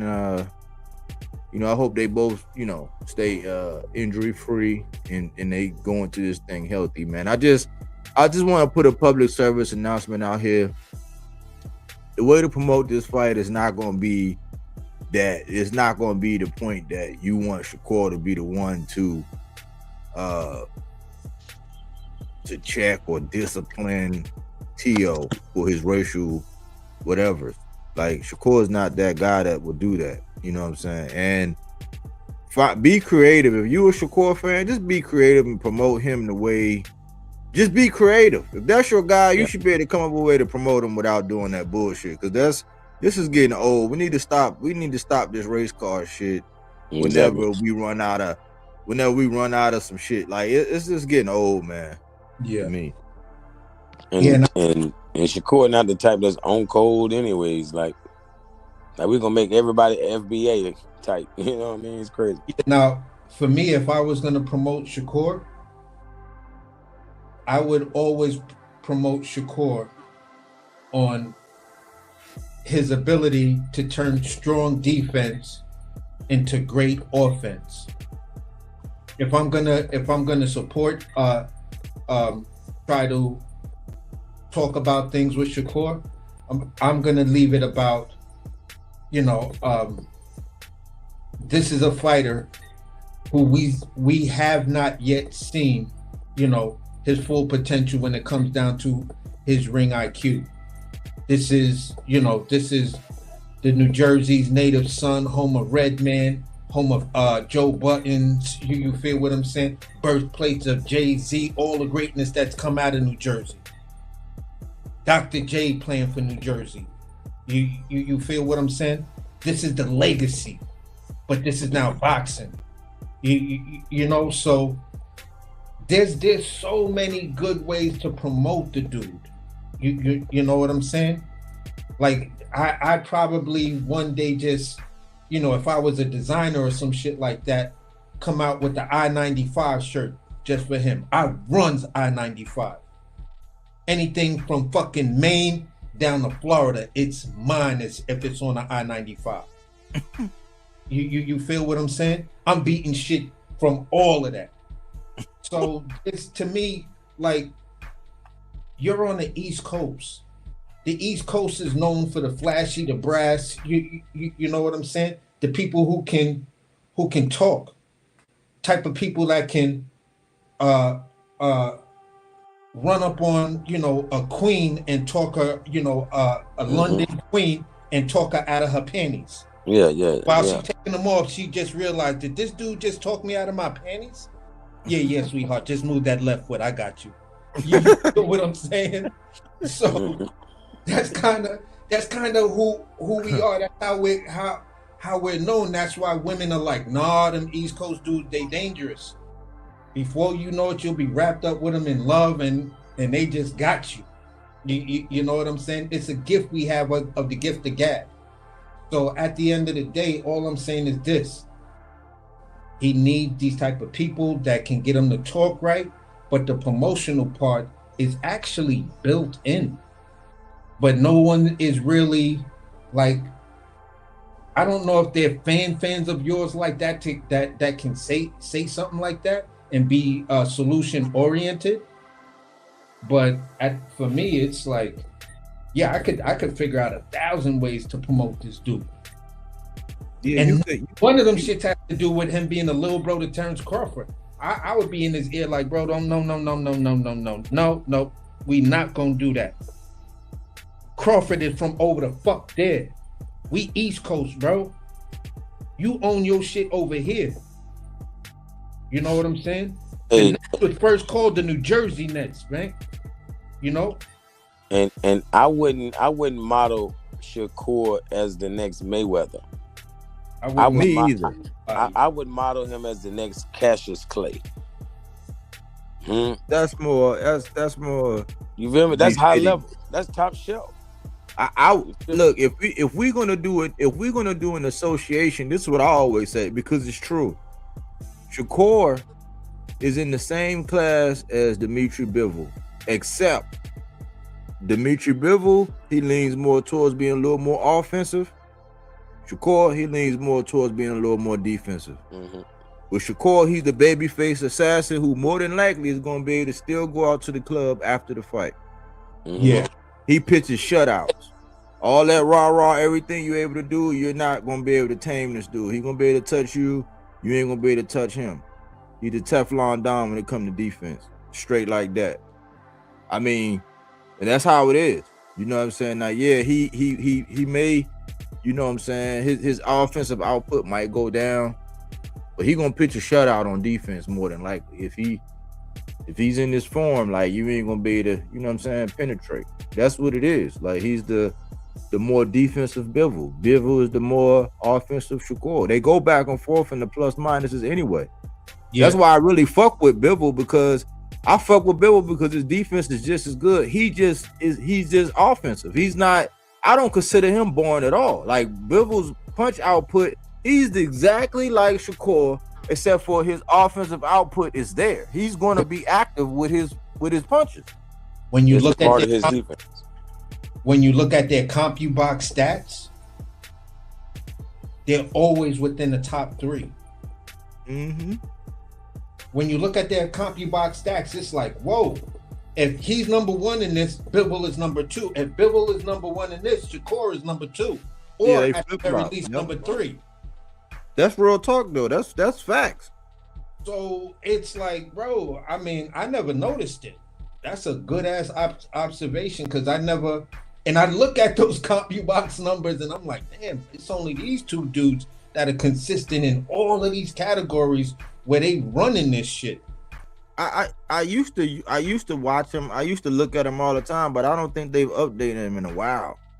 No, they haven't. They haven't. It's a little weird lately. It's really weird. He hasn't fought in a while too, though.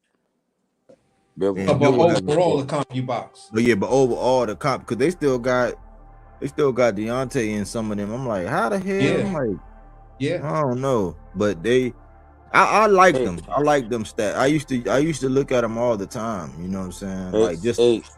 I wanted to ask y'all about y'all know Devin Haney is getting with Eddie Hearn to make this Lewis Crocker fight. But I'm pretty sure it's gonna have to be more than one fight. Just like when Devin had to sign with Bob Arum to get the Lomachenko. Before that, he had to fight Jojo Diaz, and a few fighters that was already on the top rank. So I'm pretty sure Eddie Hearn not only is going to let him fight Lewis Crocker, but he's going to also want the Conor Ben. And if it's a third fight, I'm pretty sure the only thing left would be Jerron Boots Ennis. No, that would be the third, because this one. Mm-hmm. So it would be Brian Norman and them, and then two more. What you mean, and that's if that Ramirez wasn't the one, because they said Crocker? Three fight. You mean Lewis Crocker? No. I'm saying they saying it's a 3 fight, so we don't know. No, I'm not talking about with Turkey. I'm talking about as far as with him and Eddie Hearn. Oh, Eddie. Yeah, because he gonna sign with Eddie Hearn just to get the Lewis Crocker fight. So I don't know. So I don't really know how that goes then. Turkey's not a promotional company. But they said, so who was this 3? I heard it was a 3 fight, $36 million. Yeah, that's deal. with that's with Riyadh. That's with Turkey. Okay. So that's almost like just a guarantee. That's guaranteed, what he gonna get paid. But if he of course if he deal with Eddie Hearn's gonna make a cut. Okay, so yeah, I could see that. I mean, as far as that Boots, boy, I thought I was a dreamer. If I was Haney, if I go ahead and beat Boots, I'd be ready to retire. Man, I ain't lying, bro. But I'd be like, what do I need to do? What do I need to do, and nothing else? No, I'm with you on the Crocker, and I'm with you on the Conor Ben. I do not. I don't. The reason I say that because Eddie Hearn wanted to get even. Now he don't want you just beating up his fighters. So you come beat up his champion Crocker. You come beat up his motherfucking money bag, Conor Ben. He gonna want some get back. He gonna demand that Boots kick your ass, so he gonna fire Boots. So that would entail him going up to 54 too. And Boots ain't that big. I done seen Boots and Shakur next to each other, and I thought Shakur was a weight bully back when he was at 130, because I was like, what the fuck? You and Boots are like the same height. I don't care what the paperwork said. You know how they be online. They be like, one is this height. Man. They do. Right next to each other, bro. They neck and neck when they stand side by side. I say, man, if Shakur is that big compared to Boots, that means Haney is that big or bigger. Man, I'm gonna tell you, man.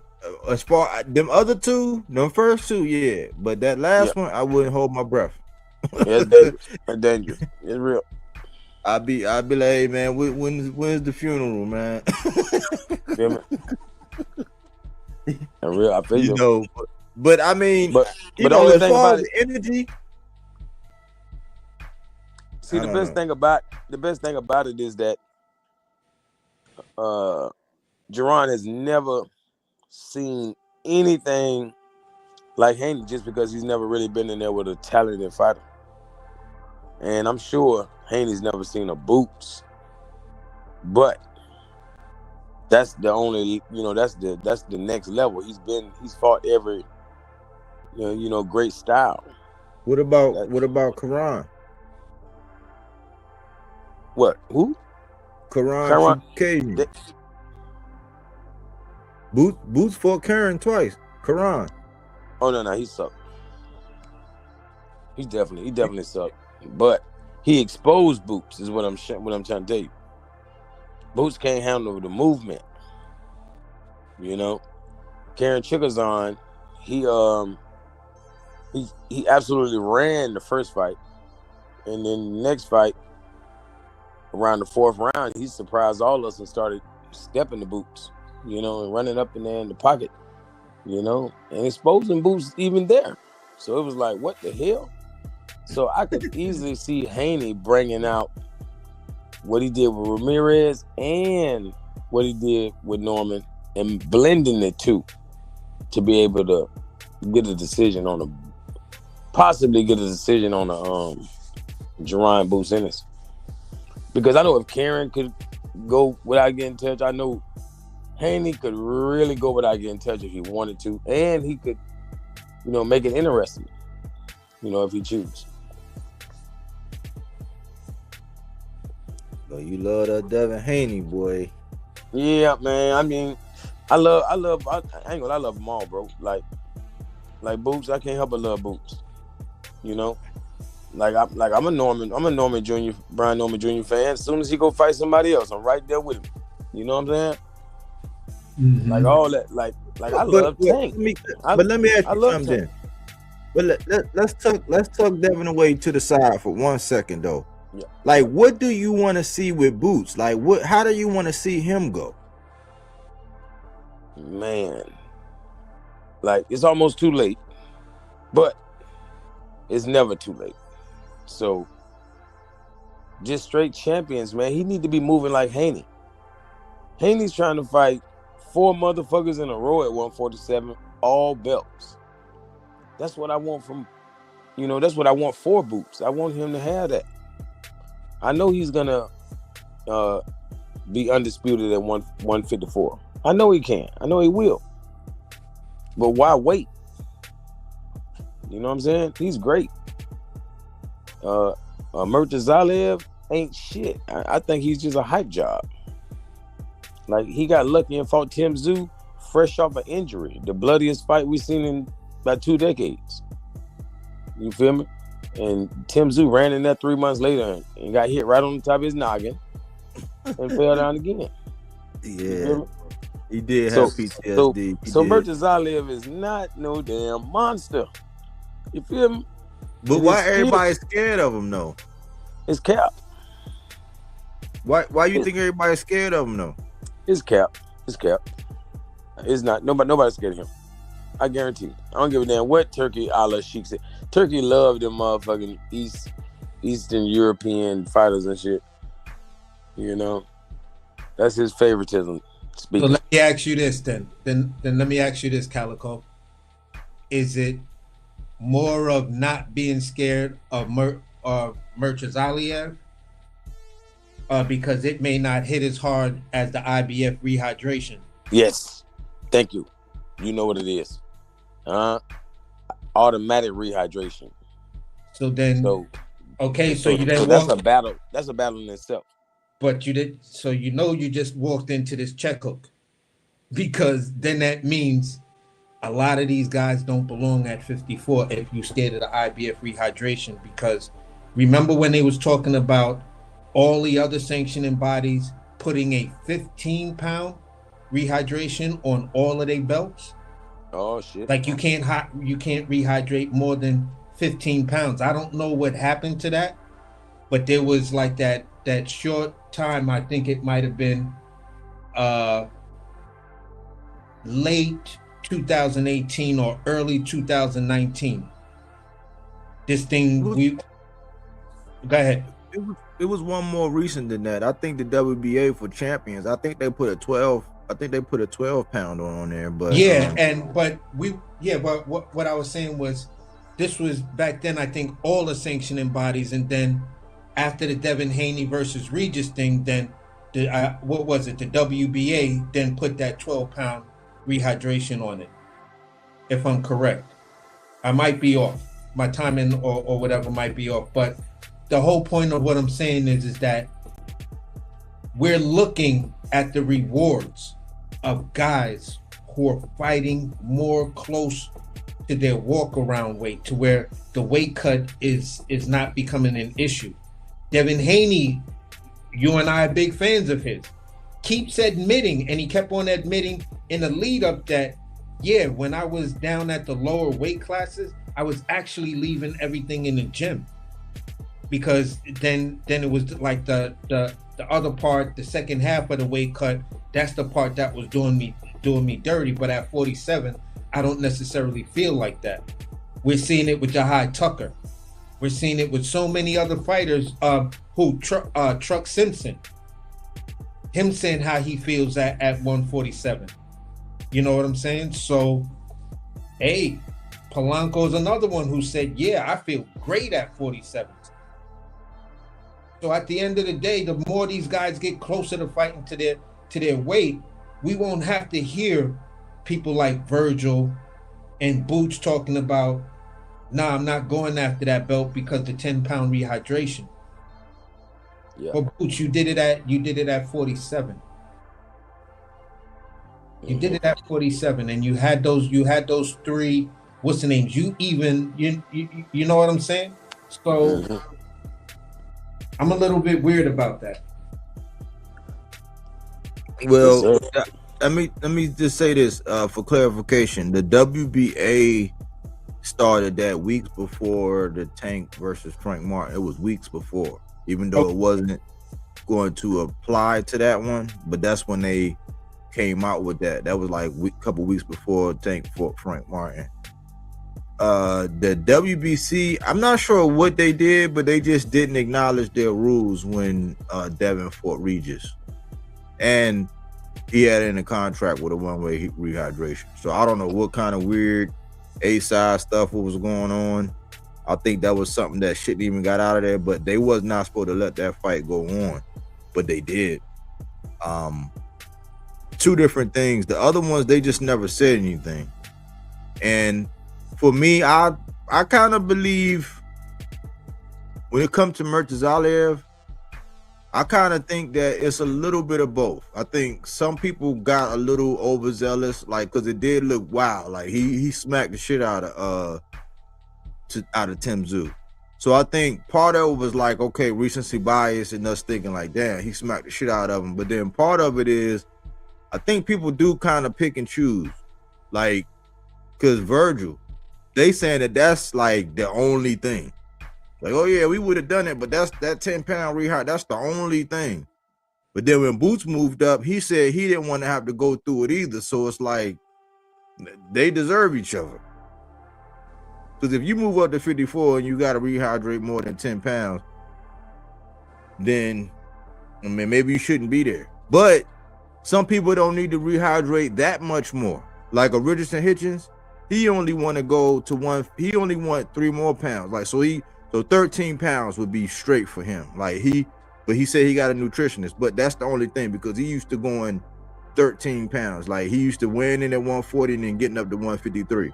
He ain't gonna be at 165 like Devin was doing and shit like that. So it'll be more impactful. So depending on how much you rehydrate dictates where you at. So yeah. I think some people kind of use it. Like to me, it just I was a Virgil fan too. I called him the piranha in my boxing watch. I've been watching him for years, and to me, it just sounds weird. You finally at 154. You should be healthy. Like so you need to be more than 164 on fight night.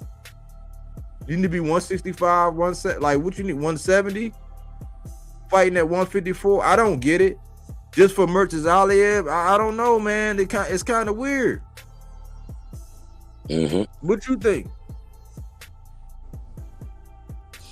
Yeah, I mean, to me, it's still always that turkey factor. Like, I don't think people want to fight, the fighters that he take fond of, like Hamza Shiraz, like maybe even Fandor. I know it's a lot of them that's really becoming big in the sport, because of Turkey all this shit. Like all the Eastern Europeans damn near got belts. You feel me?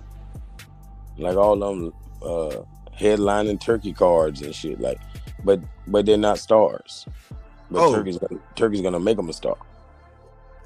Let me ask you this: for Boots, let's say Fandor and Thurman get across the line.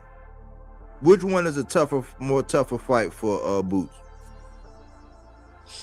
I mean, of course, the towering Inferno, but he could lose to Keith Thurman because he could win all the championship round all he want. He could lose early. He could get hurt fucking with Keith. You know what I'm saying? If he coming there overzealous, he getting hurt. Well, me personally, I've said this, and I'm still gonna stay 10 toes down. I'm not really big on Fandor, and I think Boots could beat him. I think that would be the easier fight for me. I just never felt when I really look at him, that Boots can beat Keith Thurman. I even got Keith Thurman beating Fundora in this matchup. I think that was the worst mistake for Fundora, because when Tim Tszyu showed footwork, Fundora got fucked up because he used footwork to get past that jab, and then he was catching him while Fundora was trying to stay disciplined and throw that jab, and what's the name came over the top. Keith Thurman, he's gonna know to go downstairs on a big dude like Fundora, like a big skinny dude. Like you look like you really belong at 175 pounds. It looked like you're shrinking yourself down to barely being alive to make 154 pounds, or maybe you're just built like that.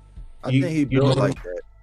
I think you just built like that myself, but I'm only saying the fact that the way you look, it's like thin as wind. You look paper thin, bro. And I think the guy that can box and has angles and stuff like that gonna break you the fuck up. Like I don't know, bro. I think, if you just built like that, you should be just wanting to put on more weight to give yourself more of what's going more punch resistance. But cut out. You cut out. Yeah, man. Them long elbows make him dangerous too, bro. Like ask Tim Tszyu about them long ass elbows. You feel me? Now, I was saying, because my internet went out, I was saying, if he was fucked up off of Karan's footwork, Keith Thurman is gonna box circles around you, because that dude is the complete package. He got the footwork, the angles, and everything else. Mm-hmm. He only lost to Manny Pacquiao. Like, come on, what you know what I mean? But if you beat him, and he beat the shit out of Pacquiao to me. Yeah, and I'm like, listen, if you beat him, I'm like, bro, Boots, you one of them ones, bro, because there was no way I have you beating Keith Thurman. Keith Thurman got up off that ground and went at that motherfucker like a warrior for the rest of the fight to the last second. Ding, ding, ding. Stop fighting. You know what I'm saying? Mm-hmm. Keith Thurman, a real one, bro. It's just his kryptonite is that body work. Yeah, I just don't know if he's gonna get old overnight, because that's the scary part. He hasn't been as active, man. And I hated the fact that I wanted to see Keith and Tim Tszyu, but then with this thing not getting over the line, I think this was a little bit of gamesmanship by Fundora. I got my eye on Fundora. It was kind of suspect to me. And that's why I'm not sold on him. So, but I do want to see. I kind of do want to see Keith Thurman. Depending on how Keith Thurman look in this one, I'd rather see Thurman in Boots. You know what I'm saying? I don't know what's going on with Fundora. I think looking at his sister, they just got that body type, like where they need inshore. Like you see people like that to where they couldn't put on weight, and if they do, like Pop said, they're gonna have a pop belly. You know what I'm saying? It's all gonna go to their belly and shit. Ain't nowhere else. But the last thing, Calico, AC was here earlier, man. Them boys up there, man, in Philly, you're trying to say that Oshaki is ducking Ray Ford now. Man, for one, everybody want to save Shakur. Boom. That's all it boiled down to. For one, this guy is older than Shakur. My boy, about 31, 30 years old. 32. He don't want to play. He ready to get down to greatness. You feel me? He feeling good. He like, don't treat me like I'm younger than you and try to wait till I get older. Let's get this shit on right now. You feel me? And we've never seen a more talented fighter want to fight Shakur. So Shakur could be the most talented motherfucker in the world. It don't matter. We ready to see you versus other true talent. That's how I look at it. Like, I feel like these like the leaders of two dojos. meeting up. You know, like that shit should be amazing. Way better than this T.O. shit. Because Oshaki got some shit, boy. He got some real life skills. I wouldn't even mind seeing him fighting Abdullah. Whatever, you know. Keyshawn. But I know Keyshawn ain't coming to 135. But you know. I feel like he's a more polished version of Keyshawn. You know, without the big punch, but he got a big punch. You know. He just I think Keyshawn do good body work, but I don't think Keyshawn is that technical, man. Like if he was, yeah, he's not defensively with the kind of power. I kind of think they was matching him where he was bigger than a lot of them guys, and them guys was old. They were long in the tooth, so it was plenty of film on how to beat these guys. Like I just want to see. That's why we were talking about it earlier. Richardson was offering them an opportunity, and people saying they both pricing themselves out, but I'm like, man, Keyshawn, this was an alley-oop for you. If you really think you can beat this dude, but I think the skilled boxers, we're not going to see him fight too many skilled boxers. Like, I think that's his kryptonite. That's why you're not going to get the Andy Cruz, you're not going to get the Shakur, you probably won't get the Richardson Hitchens. If you're a technical boxer, I think you give Keyshawn problems. I think that's been his problem. And he let a lot of people. He out of the 12. He let like 4 people off the hook. They went the distance. I'm like, man, Tank was killing motherfuckers like that. Like you was not getting up out. Tank was killing motherfuckers. The only motherfucker that got up out of there was a dude. I think it was a 6th rounder. It was Cruz before Roach. It was Cruz, and then the dude. I think it was a 6th rounder. Other than that, 4, 6, 8, you wasn't making it, bro. 12, you definitely ain't making up out of there with 12. You know what I'm saying? And Foster got 74-inch reach. Like, yeah. Like, I'm got that, man, like, bro. Shakur was trying to say, Shakur want that. He don't want that. Shakur was trying to say that he beat Fulton up because that was a little dude moving up and Oshaki was a lightweight shrinking down. I was like, man, y'all got these narratives down, boy. Damn. I'm like, but how was Shakur not ducking Oshaki, but Oshaki is ducking Ray Ford? It's like if one is doing one, then it's the. Exactly. I mean, if anything, he had the belt and he moved up, and they gave him an interim. So how the fuck? I don't know. Yeah. Ray Ford, last time I checked, Ray Ford ain't got no belt. He ain't the mandatory. It ain't been sanctioned. It ain't nothing. It's just a nigga that want to fight me. It's like he been calling my name. You being a crash dummy for a motherfucker that think that he could just move up, grab a strap, and then leave it for the homies. Like it really worked like that. I'm like, man, if anything, Shakur's a Jedi master, boy. Yeah, he getting, and this is Revenge of the Sith. That's what you call it. Because if you do that, bro, that's some real Revenge of the Sith shit. And I'm just going to have a whole new perspective on you. I'm going to be like, yeah, I see the type of villain you are.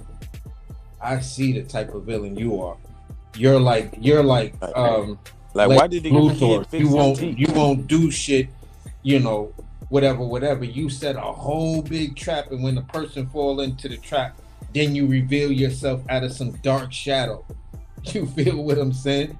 So nah, that shit's gonna be devious. So all this time Shakur was insecure and had to get his teeth fixed. It's the new brand, the new look.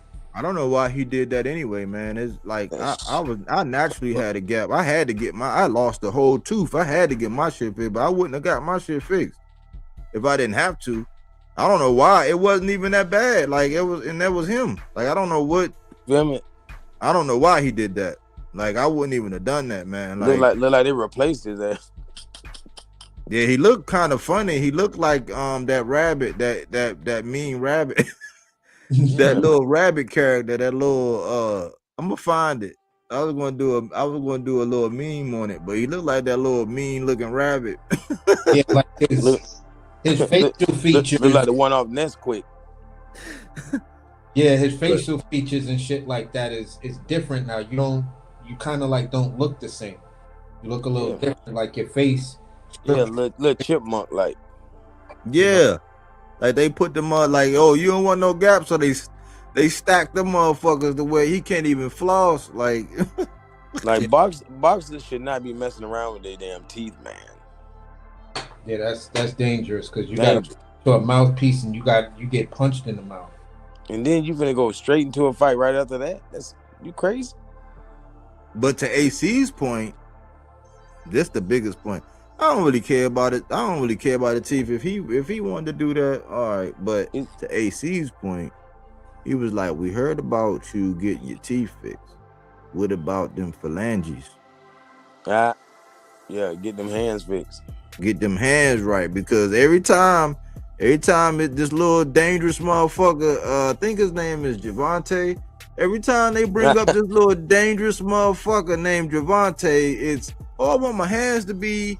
But then anybody else, I've been wanting him for 3 years, and I called and I made this. It's like, man, it's always something with this little motherfucker Javante to where it's like it come back to the hands. Yep. Bro, this motherfucker be in the hospital for his hand and still be trying to negotiate a fight with Tank. Shut the fuck up. You know?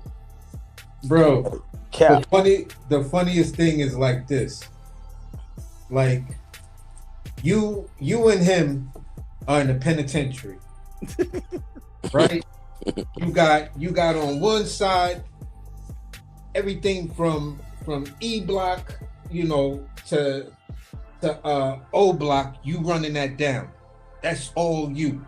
And on the opposite side, it's this little short dude named Tank. Yeah. You feel what I'm saying? Yeah. You the big dude. You brolic. You out in the yard throwing up 475 and shit like that. You could do pull-ups with one hand, one finger, one pinky, all of that type of shit. Mm-hmm. But then on the other side of the jail is Tank. And that one day, wreck happened in his block and your block is out there at the same time. But you refuse to walk on the basketball court because the basketball court is where shit usually jump off, and it's right in the middle. And Tank sitting there at half court in the middle where they got the logo of the jail. He's sitting right there just looking. Got some chick braiding his hair. Uh-oh. You know what kind of chicks they got in jail? Yeah, that's what I'm saying. Got one of them braiding his hair. And he just sitting there looking at you. Like, yeah. Like you next. Come on this goddamn basketball court if you really that nigga and you like, man, listen, I don't need to go over there because y'all already know I got my side, whatever. And everybody's like, hey, instead of fighting Tank, he done got into a fight with the Latin Kings. With the little short one. Yeah. With the little short one. Teofimo. With the little short one. That ain't no threat to nobody. Just got there. Fresh off the street. Fresh out of, you feel what I'm saying? No more locked doors.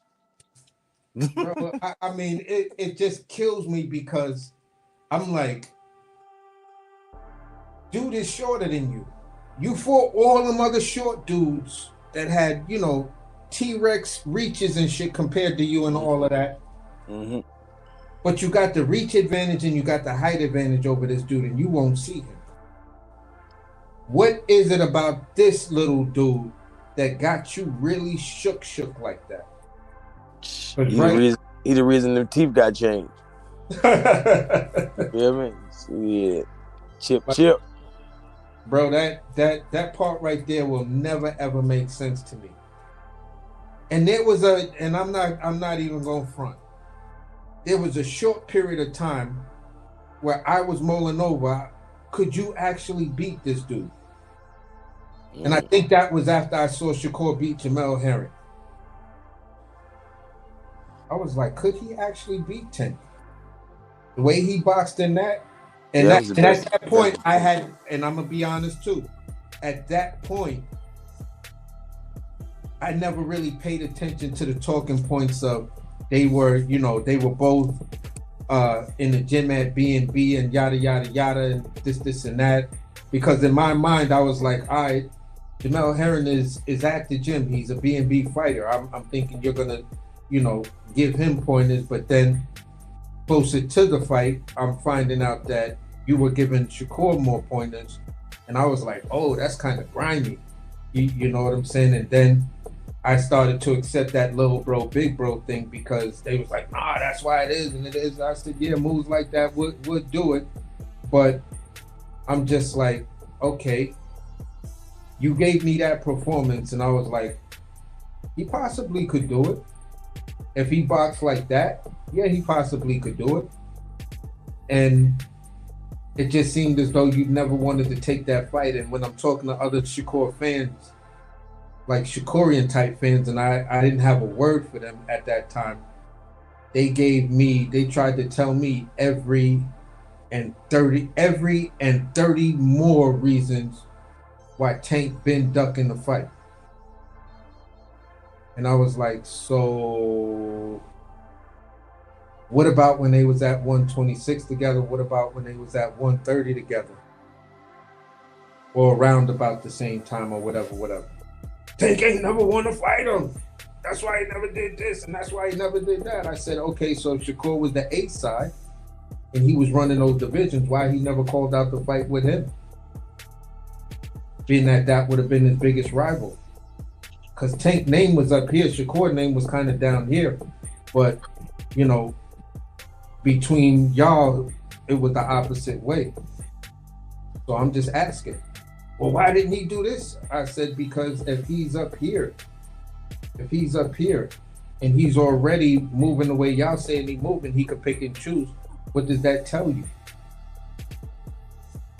All you got to do is make some noise. Be that squeaky tire. If I don't know that squeaky tire is squeaky, I don't hear it squeak, it never gets oiled. However that old saying goes. So that I was trying to rationalize it like that and just ask these questions. Okay, if this is this and this is what y'all telling me, I may have my own opinion, but this is what you want me to believe. So I'm questioning what you want me to believe. And it's not making sense to me. Let me sum it up so we can wrap it up. It's evident when Shakur wants something, he want to fight somebody, it's evident in his actions how he moves. Yep. He was going to be undenied for a fight with Williams Zepeda. And he got on the horn. He called up and made it happen with Teofimo Lopez. We have never heard any actions like that when it came down to Gervonta Tank Davis. Period. You know what I'm saying? It's always, it's always all this ambiguity is what they call it. There's never the assuredness. When you got a dime piece, she give you the number. She say, hey, I'm gonna be over here at the Wyndham right off for such and such. Holler at me when you get off work. It's Sunday night. You texting. Like, hold on, man. Like, you was supposed to holler at me Friday when you got off work. What the fuck is going on? Like, what you want? You want me to come over there and pull it out for you? It's like, man, he wasn't, when his folks got with you, he wasn't calling you up to see if you wanted some crumpets and tea, nigga. But it's clear in actions. When you want to fight somebody, how you move. You just gave us 2 demonstrations of how you move when you really want to fight somebody. And now you're being extra vocal about a Conor Ben, other than just saying, I want Tank, I want Tank, I want this, I want. But then when the offer was there, you was not aggressive. If we don't hear none of this. Okay, but Body, I'm going to speak in Shakurian real fast because I've been around enough of them. But Tank was the A side. And how you going to say something like that? When does the B side make a fight? Bud Crawford did it with Errol Spence. But this the thing. The thing is, they reached out to you and it was verified. by Yeah. Espinosa. They reached out to you, and to the public's knowledge, you wasn't never interested in that number, although you don't even know what that real number would be. But that never happened. Yeah. Steven Espinosa was lying. That Tank's team never reached out to Shakur. Shakur said they never reached out to them. And that's So now I got him on video lying. So I got the video. I seen the videos. That's the I was video following along. That's the video I keep putting out there, because you say one thing, and then like we were saying earlier, you wind up contradicting yourself, and all we got to do is just let you talk for another 5 minutes. Because you said they never reached out to you. Then you said, oh, they reached out to my lawyer, but then they never got back to us. But then there's the talk of he wanted more than a one-fight deal. He didn't want to do the one and done. Look, you know them. I know you seen these videos where they be having them fences. It be one big ass dog and one little dog, and a little dog be row, row, row, row, yeah. And they slide that shit back, and they be like, yeah. This one of them situations where it's like, hey, when you chose to take off and you left Top Ring. And you was on your free agency. You went over there to the zone. You didn't go over there to PBC. I got so many different examples of this, but you never displayed the same energy when it came down to T.O. that you did with Tank, or when it came down to Zabeta that you did with Tank, or anybody else. When you wanted something, you know how to go get something you want. You really didn't want it. You Shakur Stevenson. You can get whatever you want. Well, hold on. And let you tell it. You the face of boxing, so you can have it your way, like Burger King. But hold on. How many times have we heard, I'm tired of chasing that dude? When we see clear examples of you chasing somebody, and we're only asking by his actions. And this is why I stopped going to other channels, because I asked this question to these dudes. And they was like, what do I mean? And that don't matter. I said, by his own actions. What move? Just like y'all used to say when it came down to you guys trying to convince everybody that it was Errol Spence who was ducking Terrence Crawford since that backstage conversation. And that's why he said the other side of the street stuff. This is why you guys landed that plane, because you said Errol didn't make one move to try to fight Terrence Crawford.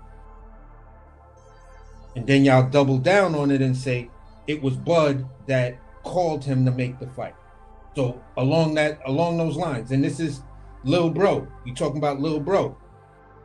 What moves did Shakur make to make the Tank fight? He the B-side. When the B-side get to do, okay, Bud versus Errol. Bud was the B-side in that fight. He made the call. Y'all, we just established that. But that don't matter. That's different. All right, bro. I'm done. I'm not going to do this dumb shit. Because y'all got two different standards. You won't hold this dude to the standard that this dude just did, and you call him little bro. That's why I keep telling people over and over again. You little bro, but you don't move like family. Big Bro was the B-side. Big Bro called Errol Spence to make the fight. Then Errol Spence said, let's do it, to many of the heavy Errol Spence fans, to his detriment, because they felt he gave too much up of his A-side. So regardless of that, you admit that he's the A-side. We admit that Errol was the A-side. Bud was the B-side. Bud called to make that fight. A-side said, yeah, let's do it.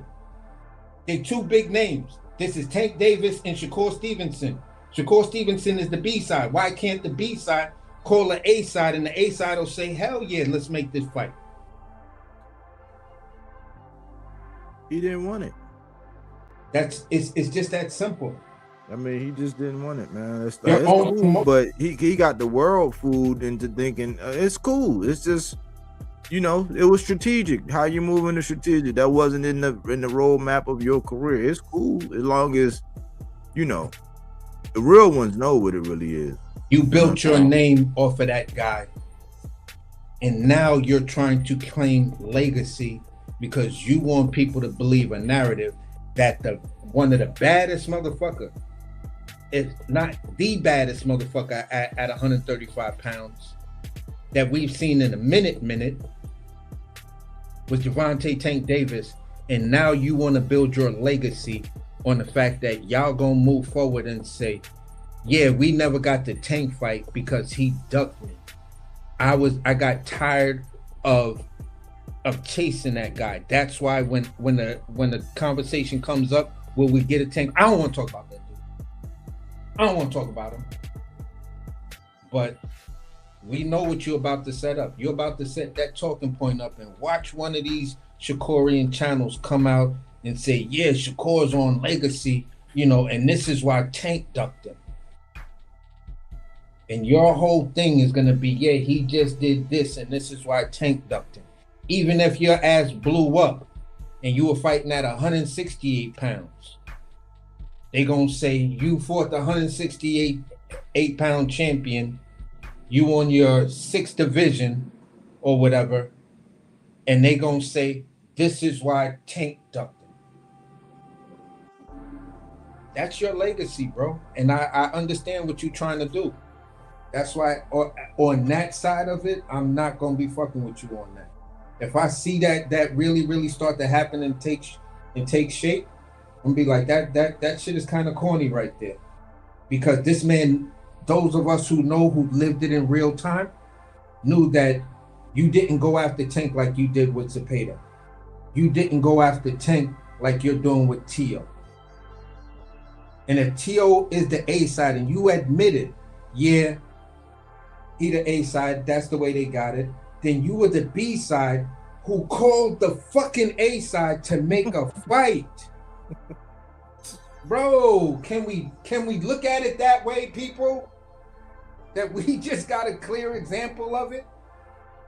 And how you try to clean it up so nobody could say it, and your Shakurians are gonna say, yeah, but Floyd said he should have been the A side.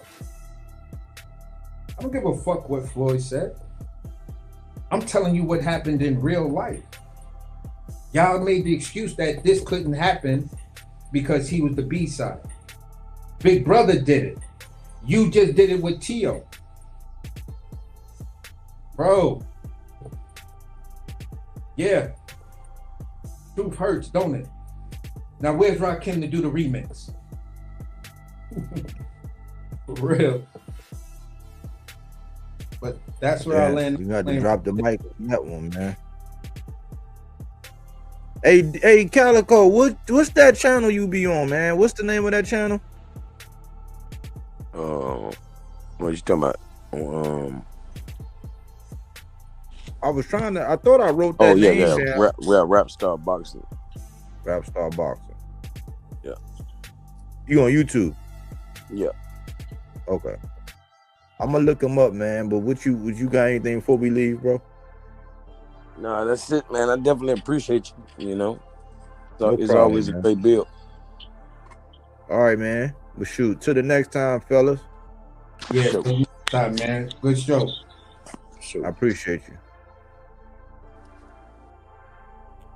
I'm gonna leave off with one thing, man. One thing and one thing only, man. Look, man. The proverbial race card. It's like he said, like Keyshawn said, T.O. was the only one that called him surprisingly when he had his weakest moment. Keyshawn and Shakur are like Batman and Robin. Shakur felt enough to call this man up for a fight, so he called the racist up for a fight to make a fight and put money in his pocket and give him one of the biggest fights that we're going to get to lead off January 2026. It's like, if you don't know how to promote, man, like, as far as this race is like, yeah, he got to be the one to go discipline him and check him for all these things. Knock it off. Knock it off. You know what I'm saying? That's not what it is. Figure out a way to promote your guy. You know what I'm saying? He's just like Bivol, the defensive Teflon Don. Just not as much offensive output, man. He's a surgical boxer, pinpoint accurate, clean. One of the purest forms. I call him the definition in my boxers to watch. That would be a great way to promote him. But this nonsense that these comedians are out here promoting, talk about, oh man, T.O. is a bigot, knock it off. Because y'all wasn't saying that in real time when T.O. really needed to get his ass spanked. He didn't repented. You know, he done turned around, and the black man is giving him an opportunity. That's the B side, to make a name. You know what I'm saying? That's all I had, man. I appreciate everybody who came through to support your boy, man. This is Fruits and Veggies, not that Reggie, that fact-based content, not opinion-based. Even though we have ours, silence is consent, meaning that all it takes for evil to prevail is for men and women to remain silent. So we speak to those things. Support the channel with a super chat, a like, a comment, a hype, a share. You know what I'm saying? Contribute to the channel in some shape, form, or fashion. Anyways, thanks for choosing Bodywork Boxing. But we don't take things for face value. We do that body work. He didn't want to box. He wanted to actually prove that he could punch with you. He was like, what the fuck is this nigga, right? Oh, okay, you want to go to sleep. You tired. Welcome to Bodywork.